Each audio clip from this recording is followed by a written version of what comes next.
දැන් මේ පින්නතුන් අද දවසේ ඊ타මත් උදාරතර වූ පුණ්‍ය කර්මයක් ඉෂ්ට සිද්ධ කරගන්නට විශේෂයෙන්ම මේ වෙසක් මංගල්‍ය දවසේ මේ පින්නතුන් ලෞතුරා සම්මා සම්බුදුරජාණන් වහන්සේ උදෙසා ඒ අෂ්ටපාන පූජාවක් පූජා කරමින් ඒ වගේම චතුමදුරු පූජාවක් පූජා කරමින් අනෙකුත් කිරන්පස් පූජා කරමින් ඒ මල් පූජා කරමින් පහන් පූජා කරමින් ඒ සුවඳුම් ආදී පූජා කරමින් මේ පින්නතුන් අද දවසේ ඊටාම උදාරතර වූ පුණ්‍ය කර්මයක් ඉෂ්ට සිද්ධ කරගත්තා. ඉතින් අද දවස කියන්නේ මහා මංගල්‍යයක් වූ දවසක්. ඒ මංගල්‍යය බෞද්ධ වෙච්ච සෑම සියලු දෙනෙක්ට අති උත්කර්ෂවත් මංගල්‍යයක් වෙන දවසක්. මේ මංගල්‍යය කියන්නේ සාමාන්‍යයෙන් අපි අපේ ජීවිතේ වෙන්න පුළුවන් හොඳම දේවල් සිද්ධ වෙන දවසට. සාමාන්‍යයෙන් ගිහි අය බොහෝ විට මංගල්‍යයක් කියලා හඳුන්වනවා.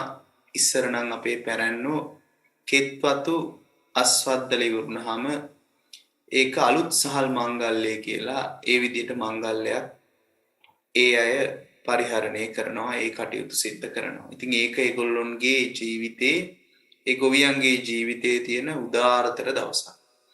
ඊට පස්සේ ඔය නොයෙක් මංගල්‍යයන් තියෙනවා. පුංචි ළමයි ඔය කට ඉඳුල් කරන මංගල්‍යයන් තියෙනවා, අකුරු කියවන මංගල්‍යයන් තියෙනවා. ඒ වගේම සමහරක් පැතිවල විශේෂයෙන්ම ලංකාවේ ගැහැණු දරුවන් වැඩි වියටපත් වීමත් එක්තරා විදිහකට මංගල්‍යයක් විදිහට ගන්නවා. ඒ වගේම මේ ගිහි අය විවාහ ගිවිස ගැනීමත් මංගල්‍යයක් විදිහට ගන්නවා. මේ විදිහට නොඑක් ආකාරයේ ගිහි අය මංගල්‍යයන් සිද්ධ කරනවා. ඒ මංගල්‍යයන් සිද්ධ කරන්නේ ඒ අයට සාපේක්ෂව ඒ අයට තේරෙන විදිහට ඒගොල්ලෝ හිතන හොඳම දවසක් කියලා හිතාගෙන.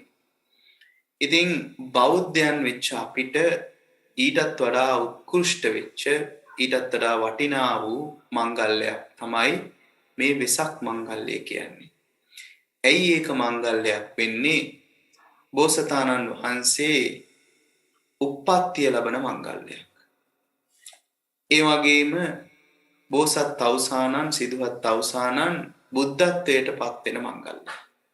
ඒ වගේම බුදුරජාණන් වහන්සේ පරිනිර්වාණය වෙන මංගල්‍යයක්.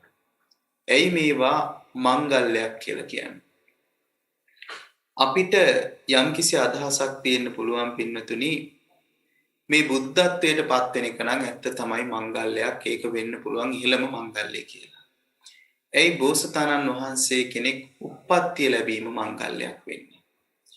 ඒකට තියෙන හොඳම සාක්ෂිය තමයි පින්නතුනි, මේ මහා භද්‍ර කල්පයේ බුදුරජාණන් වහන්සේලා 5 නමක්, ඒ කියන්නේ බෝසත් අවදියේ ඉඳන් උප්පත්තිය ලබනවා කියලා, ඒ බෝසතාණන් වහන්සේලා බුද්ධත්වයට ලබනවා කියලා අපි අහලා තියෙනවා. හැබැයි මේ මහා භද්‍ර කල්පයේ මේ බුද්ධත්වයට ලබන බෝසතාණන් වහන්සේලා 5 නමින් 4 නමක් මේ වෙනකොටත් උප්පත්තිය ලැබලා ඒ මංගල්‍යය සිද්ධ වෙලා අවසానයි. තවත් මෛත්‍රී බෝසතාණන් වහන්සේ උප්පත්තිය ලබන්නට නියමිතයි කියලා අපි අහලා තියෙනවා. ඊට පස්සේ මේ මහා භද්‍ර කල්පය අවසන් වුණාම ඊළඟ මහා කල්පය බුද්ධ ශූන්‍ය කල්ප බවට පත් වෙනවා. ඉතින් එහෙම ලොකු කාලයක් ගිහිල්ලා තමයි නැවත වතාවක් බුද්ධත්වයකට හිමිකම් කියන්නේ කියලා අපි අහලා තියෙනවා. ඉතින් එච්චර වූ දුර්ලභ වූ අවස්ථාවක් තමයි පින්නතුනි අපට මේ ගෞතම බුද්ධ ශාසනය ලැබිලා තියෙන්නේ. ඉතින් කාලය, දීපය, දේශේ, කුලේ, මව කියන 5 මහ බැලුම් බලලා උන්වහන්සේ තවුසා දිව්‍ය ලෝකේ ඉඳන් බෝසතාණන් වහන්සේ චුති වෙලා මනුස්ස ලෝකයක උප්පත්තිය ලැබපු මංගල්‍යයක් වෙන්නේ. එතනින් තමයි උන්වහන්සේගේ සාරාංශක කල්පලක්ෂය පෙරුම්දම් පුරපු ඒ පාරමිතාව පූර්ණේ වෙන්න ගන්නේ ලෞතුරා සම්මා සම්බුදුරජාණන් වහන්සේ කෙනෙක් විදිහට. ඉතින් මිනිස්සේ උපතක් ලැබීමත් අර අපි උපමාවකින් අහලා තියෙනවා, මහා සාගරයක කන කැස්පෑවෙක් වියසිදුරෙන් අහස බලනවා තරම් මහා දුර්ලභ අවස්ථාවක් කියලා. එහෙම මනුස්සත් බවක් ඒ තරම් දුර්ලභ වෙච්ච අවස්ථාවක බෝසතාණන් වහන්සේ කෙනෙක් බුද්ධත්වයේ ලබනවා කියන්නේ ඊටත් වඩා දුර්ලභ අවස්ථාවක්. ඉතින් එහෙම දුර්ලභ අවස්ථාවක් තමයි මේ පින්නතුන්ට මේ වෙසක් මංගල්‍යයක ලැබිලා තියෙන්නේ. මේක මේ පින්නතුන් දන්නවා. ඉතින් ඊළඟ කාරණය තමයි මේ මංගල කාරණේ තව තවත් කොහොමද වැඩි දියුණු වෙන්නේ කියලා. ඊළඟට කල්පනා කරන්න පින්නතුනි මේ මංගල කාරණේ මහා මංගල සූත්‍රයට අනුව මේ බුද්ධත්වයේ ලබන මංගල කාරණේ තාමත් ගැඹුරින් විස්තර කරනවා. කොහොමද මේ මංගල කාරණා එකින් එක විස්තර වෙන්නේ? පුට්ටස්ස ලෝක ධම්මේහි චිත්තං යස්සන කම්පති අශෝකං විරජං කේමං ඒතං මංගල මුත්තමං. මේ මහා මංගල සූත්‍රේ මං එක් මංගල කාරණයක් තමයි මේ පෙන්වන්න ගන්නේ. එහෙනම් සිද්ධාර්ථ බෝසතාණන් වහන්සේ අටලෝ දහමෙහි කම්පා නොවෙන්නට ඒ අකම්පිත භවයේ ප්‍රතිමූර්තිය වන බුද්ධත්වයට පත්වීම මේ පුට්ටස්ස ලෝක ධම්මෙහි චිත්තං යස්සන කම්පති අශෝකේ වෙන විරාජ වෙන කේමේ වෙන නිවන සාක්ෂාත් කරන ඒ මංගල කාරණය මේ මහා මංගල සූත්‍රයේ එක් මංගල කාරණයක් විදියට අපිට පෙන්වන්නට පුළුවන්. ඉතින් මේ වගේ මේ මහා මංගල සූත්‍රයේ අනෙක් මංගල කාරණා සියල්ලක්ම කල්පනා කරලා බැලුවාම කාලීන ධම්ම සාකච්ඡා, කාලීන ධම්ම ශ්‍රවණං, ඒ වගේ මාතා පිතු උපට්ඨාන, පතිරූපදේශ වාසෝච, ඒ වගේම මේ නොඑක් ආකාරයෙන් බාහු සච්ඡංච සිප්පංච විනයෝච සුසික්කිතෝ, ඒ කියන්නේ කය වචනේ සිත සංවර කර ගැනීම. මේ ආකාරයෙන් මහා මංගල කාරණා බුදුරජාණන් වහන්සේ මහා මංගල සූත්‍රයේදී දේශනා කරලා තියෙන්නේ අපි විසින් අපේ ජීවිතයට වඩා ගන්නට අවශ්‍ය අරහත් බුද්ධ වෙන්නට අවශ්‍ය මේ මංගල කාරණා පිළිඹු කරමින්. ඉතින් සිද්ධාර්ථ තවුසානන් උතුම් වූ සම්මා සම්බුද්ධත්වයට පත් වෙනකොට ඒක මංගල කාරණයක් වෙනවා වගේම සම්මා සම්බුද්ධ, පච්චේක බුද්ධ, අරහත් බුද්ධ කියන සියලුම භවයේ උද්ද කිරීමේ වැඩපිළිවෙලව මහා මංගල කාරණයක් වන්නේ අන්නේ නිසයි. ඉතින් මේ ආකාරයෙන් මංගල්‍යයක් වෙන විදිහ ඒ බුද්ධත්වයට ලක්වීම. එතකොට පරිනිර්වාණය කොහොමද මංගල්‍යයක් වෙන්නේ පින්නතුනි? අපිට කල්පනා කරනකොට ඉතින් මේ තරම් සා වටිනා වූ ලෝතර සම්මා සම්බුදුරජාණන් වහන්සේ කෙනෙක් පරිනිර්වාණය වෙන එක කොහොමද සමරන්නේ අපි? ඒක කල්පනා කරන්න ඕන මෙන්න මෙහෙමයි පින්නතුනි. අපි අපේ ජීවිතේ මේ සංසාරයක් ගෙනියන්නේ අවිද්‍යාව මූලික කරගෙන. එහෙනම් අවිද්‍යාව පත්‍ය සංඛාර විදියට පටිසමුප්පන්නව අපි මේ සංසාරේ ගෙනියනවා. එහෙනම් මේ සංසාරයෙන් අත මිදෙන්නට පුළුවන්කම ලැබෙන්නේ අවිද්‍යා නිරෝධෝ සංඛාර නිරෝධෝ කියන කුසල මූල පටිසමුප්පාදයෙන් යුක්තව කටයුතු කිරීමේදී. ඉතින් මේ පින්නතුන් මේව දන්නවා. ඉතින් මෙන්න මේ ආකාරයෙන් පටිසමුප්පන්නව කුසල මූල පත්‍ය සංඛාර විදියට කටයුතු කරන්නට ඒ නිවන පූර්ණ වෙන අවස්ථාව තමයි අරහත් බුද්ධ කියන්නේ. එමත් නැත්නම් පච්චේක බුද්ධ කියන්නේ. සම්මා සම්බුද්ධ කියන්නේ. එහෙනම් මේ භවයේ උද්ද කිරීම එක්තරා ආකාරයකින් පූර්ණ වීමක් රහත් ඵලයේදී එමත් නැත්නම් සම්මා සම්බුද්ධත්වයේදී පච්චේක බුද්ධත්වයේදී සිද්ධ වෙනවා. හැබැයි ඒක සෝපදිශේෂ සහිත නිර්වාණ ධාතුව. ඒ සෝපාදිශේෂ නිර්වාණ ධාතුව එහෙම අරහත් ඵලයේ සාක්ෂාත් කරත් ඒ අපි විසින් පෙර අවිද්‍යාව පත්‍ය සංකාර කරලා හදාගත්ත කය තවමත් ඉතිරිව පවතිනවා. එහෙනම් ඒ කයට අනුව ශෝක පරිදේව දුක්ඛ දෝමන සුපායාස කියන ආර්ය දුක පිළිඹුනේ නැතත් කායික දුක්ඛේ වන මානසික දුක්ඛේ වන මේ වේදනා දුක තවමත් ඉතිරිව පවතිනවා. ඉතින් මේ වේදනා දුකත් සදහටම අවසන් වෙන අවස්ථාව තමයි පින්නතනි පරිනිර්වාණය කියන්නේ. එහෙනම් මෙන්න මේ අනුපාදශේෂ නිර්වාණ ධාතුවෙන් පරිනිර්වාණය වෙන්නේ. ඒ කියන්නේ තමන් විසින් උපදී ශේෂසහිතවත් ඉතිරි නොවන අවස්ථාව. ඒ පරිනිර්වාණය සාක්ෂාත් වෙන අවස්ථාව මහා මංගල කාරණයක් වෙන්නේ ඒකයි. කෙනෙක්ට තමන්ගේ ජීවිතේ ලැබෙන්න පුළුවන් ඉහළම අවස්ථාවලින් එකක් තමයි මේ පරිනිර්වාණය. එතකොට තමන්ගේ විපාකයේ තියෙන වේදනා කායික දුකවත් මානසික දුකවත් ඒකට තවදුරටත් අත්විඳින්න ලැබෙන්නේ නැහැ. ඉතින් ඒකත් මංගල කාරණයක් වෙන්නේ අන්නේ නිසයි. ඉතින් මෙවන් වූ මහා මංගල්‍යයක් සිද්ධ වෙන දවසක් තමයි අද මේ පින්නතුන් සමරන්නට සිද්ධ කරන්නේ. ඉතින් මේක සමරන්නේ කොහොමද පින්නතුනි? ඉතින් මේක සමරන්න පුළුවන් කිහිප ගොල්ලක් ඉන්නවා. මේ එක කොල්ලක්වත් වැරදි කියන එක නෙමෙයි මම මේ කියන්නේ. එක එක්කිනා ඉන්න මට්ටම අනුව එක එක්කිනාගේ තම නැන පමණින් දැනගත යුතු කියන ආකාරයට අපි කල්පනා කරලා බැලුවාම කෙනෙක් තමන්ගේ පාරමිතා පුරෝගෙන යනකොට ඒ යන ගමනේදී තමන් ආමිසමේ වශයෙන් හා ප්‍රතිපත්තිමේ වශයෙන් මේ කාරණා දෙකෙන්ම දේවල් සිද්ධ කරන්නට ඕන. කොහොමද මේ ආමිස සහ ප්‍රතිපත්ති කියන කාරණා වලින් මේ මහා මංගල්‍ය අපි තුල අංශු මාත්‍රයක් හෝ ඇති කරගන්නේ. ඉතින් පින්නතුනි අපි වෙසක් මංගල්‍ය නියමාකාරයෙන් සමරනවා නම් අපි තුල බුද්ධ ගුණය අංශු මාත්‍රයක් හෝ වැඩෙන්නට ඕන. ඒ බුද්ධ ගුණය ඔබට මල් පූජා කරන විට වඩන්න පුළුවන්. ඒ බුද්ධ ගුණය ඔබට පහන පූජා කරනකොට පහන පත්තු කරනකොට ඒක දිහා බලාගෙන වඩන්නට පුළුවන්. ඒ බුද්ධ ගුණය ඔබට හඳුන් කූර පූජා කරනකොට පින්නතුනි ඒක දිහා බලාගෙන වඩන්නට පුළුවන්. ඒ වගේම අෂ්ටපාන පූජා කරනකොට ඒක දිහා බලාගෙන බුද්ධ ගුණය වඩන්නට පුළුවන්. ඒ වගේම චතුමදුර පූජා කරන වෙලාවේ ඒක දිහා බලාගෙන ඔබට බුද්ධත්වය ඒ අංශු මාත්‍රයක් හෝ ලබන්නට පුළුවන්. ඒ වගේම ඔබට තමන්ගේ ජීවිතේ මේ අවස්ථාවේදී ධර්මයේ ශ්‍රවණය කිරීමෙන් ඒ ධර්ම කරුණු තමන්ගේ හිතට අනුව ගනිමින් චතුරාර්ය සත්‍යයට බහා බලමින් තමන්ගේ අංශු මාත්‍රයක් හෝ බුද්ධ ගුණය වඩන්නට පුළුවන්. මෙන්න මේ ආකාරයට ආමිස වශයෙන් හා ප්‍රතිපත්තිමේ වශයෙන් ඔයගොල්ලන්ට අද දවස බුද්ධ ගුණය වඩන්නට වැදගත්කමක් කරගන්නට පුළුවන්. මා ඕනෑ තරම් මීට ඉහතදී ධර්ම දේශනා කළා තියෙනවා කොහොමද මලක් කරන් පූජා කරද්දී බුද්ධ ගුණය අංශු මාත්‍රයක් හෝ වඩන්නේ, කොහොමද පහනක් පූජා කරද්දී බුද්ධ ගුණය අංශු මාත්‍රයක් හෝ වඩන්නේ, කොහොමද හඳුන් කූරක් පත්තු කරද්දී සුවඳ විහිදෙද්දී කොහොමද බුද්ධ ගුණය අංශු මාත්‍රයක් හෝ වඩන්නේ.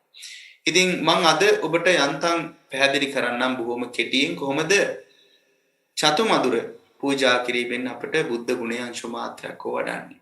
දැන් අපිට පුළුවන්කම ලැබෙන්නට ඕන පින්නතුනි මේ පූජාව අපේ ජීවිතයට චතුරාර්ය සත්‍යයට අනුව බහා බලන්න. චතු මధుරයි කියන්නේ අපිට යම්කිසි මధుරත්වයක් ලැබෙන හතරක් තියෙනවා නම් මේ ලෝකේ ඉහළම මధుරත්වය ලැබෙන්නේ පින්නතුනි කෙනෙක්ට චතුරාර්ය සත්‍ය අවබෝධ වුණාම. දුක්ඛේ ඥානය අවබෝධ වුණාම ඒ තමයි ඉහළම මధుරත්වය. දුක්ඛ සමුදය ඥානය අවබෝධ වුණාම ඒ තමයි ඉහළම මధుරත්වය. දුක්ඛ නිරෝධේ ඥානය අවබෝධ වුණාම ඒක තමයි ඉහළම මధుරත්වය. දුක්ඛ නිරෝධ ගාමිනී පටිපදා ඥානය අවබෝධ වුණාම ඒක තමයි ඉහළම මధుරත්වය. එහෙනම් චතු මధుරයි කියන්නේ පින්නතිනේ ඔන්න ඔබට චතුරාර්ය සත්‍ය අවබෝධයේ පිණිස මෙන්න මේ චතු මధుර ලෝතර සම්මා සම්බුදුරජාණන් වහන්සේට පූජා කරන්නේ යම්සේද අපිටත් අපේ ජීවිතේ එවන් වූ චතු මధుරයක් ළඟා කරගන්නට අපේ ජීවිතයට චතුරාර්ය සත්‍ය බහා බලන්නට පුළුවන් ආකාරයෙන් හිත පිහිටුවා ගන්නට පුළුවන්කම ලැබෙනවා නම් පින්නතුනි ඔන්න ඔබ චතු මధుර ඔස්සේ ඔබේ ජීවිතයේ අංශු මාත්‍රයක් හෝ බුද්ධ ගුණය වඩන්නට එක් පියවරක් තබනවා. ඉතින් මේ චතු මధుර පූජා කරද්දී චතුරාර්ය සත්‍ය ඒ තුළට බහා බලන්න අපේ ජීවිතේ හුරු කරද්දී අපේ ජීවිතයට පාන වර්ග 8ක් ඕන කරනවා පින්නතුනි. අපේ ජීවිතේ ලැබෙන්න තියෙන ඉහළම පාන වර්ග මොනවාද?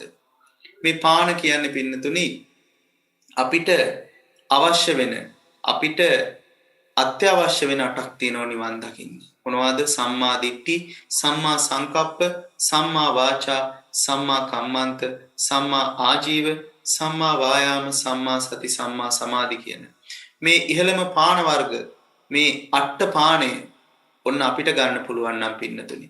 අන්න ඒ සඳහා මේ අරියටඟි මඟ වැඩන්නට මේ 8 පාන පූජාව ලෝතර සම්මා සම්බුදුරජාණන් වහන්සේ උදෙසා පූජා කරමි පූජා වේවා කිනුතු මදිෂ්ඨානයේ යුක්ත ඔබට කටයුතු කරන්න පුළුවන් නම් පින්නතුනි ඔබ 8 පාන පූජාව තුළින් ඔබේ ජීවිතයට නිවන් මාර්ගය ළඟා කරගන්නට ඔබේ ජීවිතය අංශු මාත්‍රයක් හෝ අරහත් බුද්ධ ගුණය වඩන්නට ඔබ එකතු වෙනවා.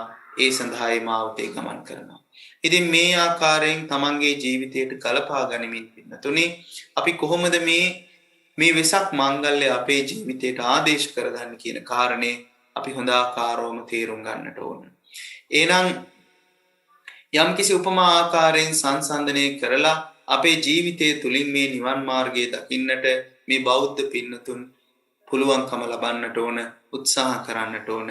ඒ සඳහා තමයි කල්යාණ මිත්‍ර සම්පත්තිය නිරන්තරයෙන් ලැබෙන්නට ඕන. අපිට පින්නතුනි මේ නිවන් මාර්ගයේ වඩන්නට මුලින්ම අපි ඕනෑ කරන් දන්නවා කල්යාණ මිත්‍ර සම්පත්තිය ලැබිලා ශ්‍රී සද්ධර්මයේ ශ්‍රවණය වෙලා යෝනිසෝ මනසිකාරයෙන් ධම්මානුධම් පටිපදායෙන් තුම් වූ සම්මා දිට්ඨියටපත් වෙන්නට ඕන. මේ සම්මා දිට්ඨියටපත් වෙච්ච කෙනෙක්ට එයට නිවන් මාර්ගයේ වඩන්නට ක්‍රමවේදයක් කියලා තියෙනවා. ඒ නිවන් මාර්ගයේ වඩන්නට ඒ ක්‍රමවේදය ඔස්සේ Tamanට පුළුවන්. භාවේ තබ්බන්ති මේ භික්කවේ කියන හරියටම මග වඩන්නට. එහෙනම් ඔන්න ඔබේ ජීවිතේට අෂ්ටපාන පූජාව නිවැරදිව එක් කරගන්නයි යන්නේ. මේ අෂ්ටපාන පූජාව පින්නතුනි ඇවිදින කොටත් ඔබට සිද්ධ කරගන්නට පුළුවන්. ඔබ හිඳගද්දිත් ඔබට සිද්ධ කරගන්නට පුළුවන්. ඔබට හිටගෙන ඉද්දිත් සිද්ධ කරගන්නට පුළුවන්. ඔබට වැතිරිලා ඉද්දිත් සිද්ධ කරගන්නට පුළුවන්. එහෙනම් පින්නතුනි දුක්ඛ නිරෝධගාමිනී පටිපදා ආර්ය සත්‍යං භාවේ තබ්බන්ති මේ භික්ඛවේ පුබ්බේ අනනුස්සතේසු ධම්මේසු චක්කුං උදපාදි ඥානං උදපාදි පඤ්ඤා උදපාදි විඥා උදපාදි ආලෝකෝ උදපාදි කියන උතුම් වූ ධම්මචක්කප්පවත්තන සූත්‍රයට අනුව ඔන්න ඔබ භාවනා කළ යුතු මොකද්ද මෙන්න මේ හරියටගේ මඟ වඩන එක. එහෙනම් මේ හරියටගේ මඟ වඩනකොට පින්නතුනි මම ඉහත සඳහන් කළා වගේ ඔබට ඉඳගෙන වඩන්නටත් පුළුවන් හිටගෙන වඩන්නටත් පුළුවන් ඇවිදින ගමන් වඩන්නටත් පුළුවන් වැතිරිලා නිදාගෙන ඉද්දිත් වඩන්නට පුළුවන්. එහෙනම් ඇයි මෙහෙම මේ ආකාරයෙන් හතර ඉරියව් දීලා තියෙන පින්නතුනි කෙනෙක්ට සමහර විට ඉඳගෙන තමන්ගේ ඒ භාවනාව කරනකොට පින්නතුනි ඔහුට නිින්ද යන්නට පුළුවන්. ඔහුට කුසීත බවක් තීන මිද්‍යක් ඇති වෙන්නට පුළුවන්. හිස කඩාගෙන වැටෙන්නට පුළුවන්. අන්නේ අවස්ථාවක තමයි එහෙම අමාරුවෙන් ඉඳගෙන වඩන්නේ නැතුව ඒ කෙනෙක්ට පුළුවන් සක්මන් භාවනාවේ දෙන්න. මෙන්න මේ සක්මන් භාවනාව කියන්නේ වෙනත් අරුම පුදුම භාවනාවක් නෙමේ. ඒකත් අරියටගේ මඟ වඩන එකමයි. එහෙනම් අරියටගේ මඟ වඩන්නට සක්මන් භාවනාව සිද්ධ කරන්නට ඔය නියමාකාරයෙන් මනක් හදාගන්නට. ඒ කියන්නේ උතුම් වූ මනක් හදාගන්නට.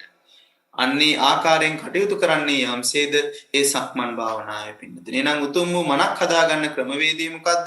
අරියටගේ මඟ පූර්ණේ කර ගැනීම. එහෙනම් සක්මනක් සිද්ධ කිරීමෙන් අර තීන මිද්දේ යම්තාක් දුරකට ලෞකිකව තියෙන තීන මිද්දේ අවම කරගෙන ඒ කෙනෙක්ට නිදිමතෙන් තොරව භාවනාවේ දෙන්නට පුළුවන් පින්නතුනි. හැබැයි මේ සක්මන් භාවනාව යෙදෙනකොට කෙනෙක්ට කකුල් රිදෙන්නට පුළුවන්. එහෙනම් කකුල් රිදෙන්නට පුළුවන්කම වෙනකොට පින්නතුනි කෙනාට සක්මන් භාවනාව ගැලපෙන්නේ නැහැ. සමහර විට කොහේ හරි තැනක් අල්ලගෙන හිටගෙන ඉන්නකොට වාරුවක් අරගෙන හිටගෙන ඉන්නකොට ඒ කෙනාට තමන්ගේ භාවනාව වඩන්නට පුළුවන්. ඒ වඩන්නෙත් වෙන අරුම පුදුම භාවනාවක් නෙමෙයි පින්නතුනි. ඒ වඩන්නෙත් මොකද්ද? අරියට්ටඟි මඟ පූර්ණේ කර ගැනීමමයි. එහෙනම් එහෙම හිටගෙන ඉන්නකොට සමහරක් කෙනෙක්ට දිගට හිටගෙන ඉන්න අපහසුයි. කකුල් කැක්කම ඇති වෙනවා. අන්නේ කෙනෙක්ට ඒ අවස්ථාවේ පුළුවන් වැතිරෙන්නට. එහෙනම් වැතිරිලා ඒ පයේ තියෙන හන්දිපත් රුදාවල් දුරු කරගෙන ඒ අයට පුළුවන් භාවනා කරන්න. හැබැයි මේකත් අරම පුදුම භාවනාවක් නෙමෙයි. මේකත් හරියටම මඟ වඩනවාමයි. මෙහෙම වැතිරලා ඉන්නකොට ඒ කෙනාට සමහර නිදිමත එන්න පුළුවන්. අන්නේ නිදිමත එනකොට පින්නතුනි ඔය ඕනෑම ක්‍රමයක් භාවිතා කරමින් එයට හිට ගන්නට, ඇවිදින්නට, ඉඳ ගන්නට මේ හැම ක්‍රමයකින් මේ හැම ඉරියව්වක්ම භාවිතා කරලා Tamanට හරියටම මඟ වඩා ගන්න පුළුවන් වෙනවා නම් පින්නතුනි අන්න ඒක තමයි නියම අෂ්ටපාන පූජාව මේ වෙසක් මංගල්‍යයේ දවසේ සිද්ධ කරන්නට තියෙනවා. ඉතින් කොහොමද අපි මෙන්න මේ ආකාරයෙන් මේ විදිහට මේ අරියටගේ මඟ වඩන්නේ කියන කාරණේ තවදුරටත් ගැඹුරට කල්පනා කරලා බලන්නට අපි උත්සාහ කරමු පින්වතුනි. ඉතින් කොහොමද අපේ ජීවිතය තුළ අපිට වැඩි වෙලාවක් ඉඳ ගන්නට හම්බෙන්නේ නැහැ. සමහරට අපේ ජීවිතේ වැඩි වෙලාවක් අපි ඇවිදිනවා වෙන්න පුළුවන්. සමහරට අපේ ජීවිතේ වැඩි වෙලාවක් අපි හිටගෙන ඉන්න පුළුවන්කම ලැබෙනවා. සමහර විට අපිට තියෙන නිදහස්ම වෙලාව වැතිරිලා ඉන්න වෙලාව වෙන්න පුළුවන්. ඉතින් මේ හැම අවස්ථාවක්ම ලෞතුරා සම්මා සම්බුදුරජාණන් වහන්සේ කෙනෙක් මේ ලෝකේට මේ තමන්ගේ ශ්‍රාවකයන්ට කියලා දීලා තියෙනවා පින්නතුනි. ඒ ඔස්සේ තමන්ගේ ජීවිතේ කොහොමද හරියටම මඟට නැඹුරු කරගෙන ඒ නැඹුරු ඔස්සේ තමන්ගේ ජීවිතය ගත කරන්න කියලා. මට ඉතින් මතක් වෙනවා පින්නතුනි ඉස්සර අපි ගිහි කාලේ අපිට ගොඩාක් වෙලාව තිබ්බේ නැහැ. ඔයගොල්ලෝ දන්නවා ලංකාවේ රැකියා කටයුතු කරනකොට ඒ රැකියා ගොඩාක් Tamanට හරීම අර ඉංග්‍රීසි භාෂාවෙන් කියනවනම් හරි ප්‍රෙෂරයිස්. ඒ කියන්නේ ප්‍රෙෂර් එකකින් කරන්නේ. හැබැයි මම මෙහි රැකියාවල් කළ නැතිඳ මේ රටවල් රැකියාවල් කළ නැතිඳ මම මෙහි රැකියාවන් පිළිබඳ ස්වභාවය දන්නේ නැහැ. මෙහිත් සමහර විට එහෙම වෙන්නත් පුළුවන් නොවෙන්නත් පුළුවන්. ඉතින් අන්නේ අවස්ථාවල පින්නතනේ අපිට තිබ්බ ලොකුම බාධකේ තමයි අපිට භාවනා කරන්න වෙලාවක් හොයාගන්න බැරි වෙන එක. මොකද උදේ පාන්දර 5:45ට පහමාට විතර හැරුණාට පස්සේ එළියට බහැලා රස්සාවට ගියාට පස්සේ ආපහු ගෙදර එන්නේ 7:00 8ට විතර. ඒ ඇවිල්ලා කෑම ටිකක් උයලා හරි ඒ කෑම ටිකක් කාලා හරි තවත් කටයුතු දේවල් ටිකක් කරලා සමායට රෙදි ටික හොදගෙන ඒ ටික කරලා ඔක්කොම කරලා එනකොට 9:00යි. ඉතින් ආයි හෙට උදේ 5:45ට හැරෙන්න ඕන නිසා 5:00ට හැරෙන්න ඕන නිසා නිදා ගන්නම වෙනවා. ඉතින් මෙච්චර කාර්ය බහුල ජීවිතයක් ගත කරනකොට අපිට තිබ්බ ලොකුම ප්‍රශ්නේ තමයි පිටතුනේ අපි කොහොමද භාවනා කරන්න වෙලාවක් හදාගන්නේ කියලා. ඉතින් අපි පන්සල් වලට ගිහිල්ලා අහනවා ස්වාමින් වහන්සේලාගෙන් කොහොමද අපිට මේකට වෙලාවක් හදාගන්න කියලා. ඉතින් ඒකටත් උත්තර නැහැ. ඉතින් සමහරක් වෙලාවට කියනවා ඉතින් ඉඳලා හිටලා නිවාඩුවක් දාන්න. ඔය රෝගාබාධයක් ඇති වුණා කියලා නිවාඩුවක් දාන්න පුළුවන්. ඒ වගේ බොරු කළත් අපි සමහරක් වෙලාවට කටයුතු කරා පස්සේ කල්පනා කරනකොට එහෙම කරන එකත් එච්චර හොඳ වැඩක් නෙමෙයි කියලා කල්පනා වෙද්දි ඉතින් නිවන් මඟ වඩන්නට තව බොරුත් කරන්න වෙනවා කියලා ඉතින් ඒ කාලේ කල්පනා කර හිටියා. මේ ඇත්තටම වෙච්ච දේවල්. ඊට පස්සේ මට මතකයි පින්නතුනේ අපි මේ නිවන් මඟ වඩනකොට අපිට හිටියා හොඳ කල්යාණ මිත්‍ර කැලක්. ඉතින් මේ කල්යාණ මිත්‍රයෝ නිරන්තරයෙන් අපි මුණ ගැහෙනවා. ඉතින් අපි මේසවල වල කෑම කන ගමන් කතා කරගන්නවා. අපිට විවිධ මත තිබ්බා. අපි එක එක්කෙනා දැකපු විදියල් වෙනස්. හැබැයි අපි කවදාවත් රණ්ඩුන්නේ නැහැ පින්නතුනි. අපි ඒ මත අපි එකිනෙක කෙනා බෙදාගත්තා. එහෙම බෙදාගෙන අපි නොදන්න දෙයක් තව කෙනෙක්ට කියනවා. තව කෙනෙක් නොදන්න දෙයක් තව කෙනෙක්ට කියනවා. ඒවා අපි අපේ ජීවිතයට යොදලා බැලුවා. එහෙම ආපු ගමනක් තමයි මේ තියෙන්නේ. ඉතින් අන්න එහෙම එකිනෙකා තමන්ගේ අදහස් සූමාරු කරගද්දී මගේ ඒ කාලේ ප්‍රශ්නේ උනේ පින්නතනි මට වෙලාව නැහැ. කොටින්ම කියනවා නම් මට ලොකු හාමුදුරන්ගේ බණක් අහගන්නවත් වෙලාවක් නැහැ. කොච්චර මහන්සිද කියනවා නම් වාහනේ යන ගමන් බණ දාගෙන යනවා. ඉතින් ලංකාවේ තියෙන ට්‍රැෆික් එක උඩ වාහනේ හෙට කපන්න වෙනවා මෙහෙට කපන්න වෙනවා. ඒක කරද්දී අර බණ එක මිස් වෙනවා. ඉතින් ආපහු රිවයින් කරනවා යන ගමන් ආයෙ අහනවා. හැමදාම විනාඩි 15කටදී මේ බණේ අහන්න වෙන්නේ. ඉතින් මට තිබ්බ ලොකුම ප්‍රශ්නයක් අනේ මේ රස්සාව කරනවා මොන කර්මයක්ද මන් දන්නේ. මේ රස්සාව කරනවා අපි නිවන් දකින්නත් ඕන.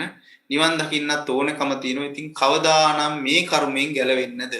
මේකෙන් ගැලවෙන්න විදියකුත් නැහැ. ඉතින් දැන් ඉතින් අර බැඳගත්තු බෙරේ ගහන්න එපයි කියලා ඒ කාලේ ඉතින් අපි ඔක ගගහ හිටියා. ඉතින් ක්‍රමයක් හොයාගන්න විදිහක් තිබෙම නැහැ. ඉතින් මට මතකයි ඕක අපේ එක්තරා මේසකදී අපි සාකච්ඡා කරන වෙලාවේදී මගේ ප්‍රශ්න විදිහට මම දැම්මේ ඔන්න ඕකයි. කොහොමද මම භාවනා කරන්න වෙලාවක් හොයාගන්නේ? ඉතින් නොඑක එක ඒවා කියද්දි එක කල්යාණ මිත්‍රයෙක් මට අපූර්ව අදහසක් දුන්නා. ඒ අදහස තමයි ඔයා රෙදි හොදද්දි ඔයාට භාවනා කරන්න පුළුවන් කියලා. ඔන්න ඔහොම තමයි ඒක කිව්වේ. ඉතින් මම කල්පනා කරා කොහොමද රෙදි හොදද්දි භාවනා කරන්න කියලා. මේවා මේ නිතර මතක් කර දෙන්න පින්නතුනේ ඔබට මේවා සමහර විට දන්නවත් ඇති. හැබැයි මේවා නිතර සීපත් කරන ගමන් අපිට පුළුවන්කම ලැබෙනවා අපේ හරියට මඟ වඩන්න. ඉතින් කොහොමද රෙදි හොදද්දි භාවනා කරන්න කියලා S2 උඩ තියාගෙන මං ඇහුවා පෙරලා.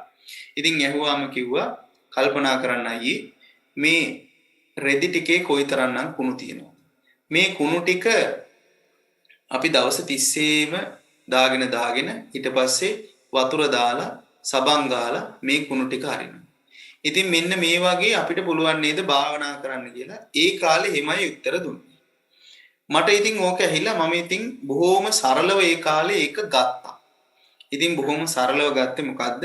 අනේ ඉතින් අපේ ඇඳුම් වල පිරිසිදුව තියෙන ඇඳුම් කුණු තියෙනවා. ඒ කුණු ටික සබන් දාලා හේතුවනම් හරිනේ කියලා ප්‍රශ්නයක් නේ තියෙන්නේ කියලා එහෙමත් හිතාගෙන ටික කාලයක් කරා. ඊට පස්සේ මේ කිලිටි නොකරගෙන හිටියානම් හොඳයි කියලා අදහසකුත් තිබ්බ. හැබැයි හරියාකාරවම හරියටගේ මඟ වැඩුන්නේ නැහැ. ඉතින් කල්පනා කරා කොහොමද මේකේ හරියටගේ මඟ වඩන්නේ කියලා ඒ කාලෙත් කල්පනා කරා. හැබැයි මට දීපු අදහස තමයි රෙදි හොදද්දි තමන්ගේ හරියටගේ මඟ වඩන්නට පුළුවන් භාවනා කරන්න පුළුවන් කියලා. ඒ වගේම තව තැනකින් තවත් කතාවක් ආවා. ඒ මොකද්ද? ඔයා කොළමිටියක් කපද්දී ඔයාට පුළුවන් නේද භාවනා කරන්න කියලා. ඒකේ නිදාන කතාවක් තියෙනවා පින්නතනේ. ඒ කාලේ ගිහි කාලේ ඉතින් මම කරන්නේ ඔය කොළමිටියක් කපලා දෙනවා වගේ ලුණු ගෙඩිය සුද්ධ කරනවා වගේ පුංචි දේවල් විතරයි. ඒක ඉතින් පැහැදිලිව පිළිගන්නට ඕන. හරිද? ඉතින් බහුතරයක් වැඩ කරේ නෝනා මහත්තයා. ඉතින් හැබැයි ඉතින් ওই කොළමිටියක් ඉඳලා හිටලා කපලා දෙනවා. ඉතින් ඒක කිව්වහම මට දීපු යෝජනාව තමයි කොළමිටිය කපද්දි ඔයාලට මේ භාවනා කරන්න පුළුවන් නේ කියලා. දැන් ඉතින් ඇහුවාම කොහොමද කොළමිටිය කපද්දි භාවනා කරන්න කියලා. ඉතින් කොළමිටිය ලස්සනට තියෙනවා, දළු දාලා තියෙනවා. ওই ටික එකතු කරලා පිහියෙන් අරන් පුංචියට කපන්න. ඒකෙන් නිවන් දකින්න පුළුවන් නේ කියලා. ආනේ ඇත්ත තමයි. හැබැයි මට හරියටම තේරුණෙත් නැහැ. දැන් කොළමිටියක් කපන එකෙන් කොහොමද නිවන් දකින්නේ? ඉතින් ඒකත් ලොකු ප්‍රශ්නයක් වුණා. නමුත් ඉතින් ගත්ත අවවාදේ එහෙම අරන් ඉතින් මේක ප්‍රැක්ටිස් කරලා බලනවා කියලා ගෙදර නම් කොළමිටියක් කපනකොට පී අරන් ඉතින් භාවනා කරා. කෙසේ වෙතත් භාවනා වැඩිම කෙසේ වෙතත් ඇඟිල්ල කපා ගන්න නැතුව කොළමිටිය කපන්න තරම් දක්ෂ වුණා මම. ඉතින් එහෙමයි ඒක උනේ. ඊට පස්සේ ඔය වගේ නොඑක් උදාහරණ දෙදී අපිට කියලා දුන්න මේ භාවනාව කරන්න මෙහෙමත් පුළුවන් නේද කියලා. මට මතකයි මේ කල්යාණ මිත්‍රයෝ හරියටම මේ අදහස දන්නේ නැතත් ඉතාමත් හොඳ ප්‍රවේශයක් තමයි ලබලා දුන්නේ. ඉතින් මම හරියම සන්තෝෂ වෙන වගේ කල්යාණ මිත්‍ර ඇසුරක් අපිට ලැබිච්ච. තව අදහසක් තමයි දීපු මම නිතර කරපු වැඩක් තමයි පොල් ගානික.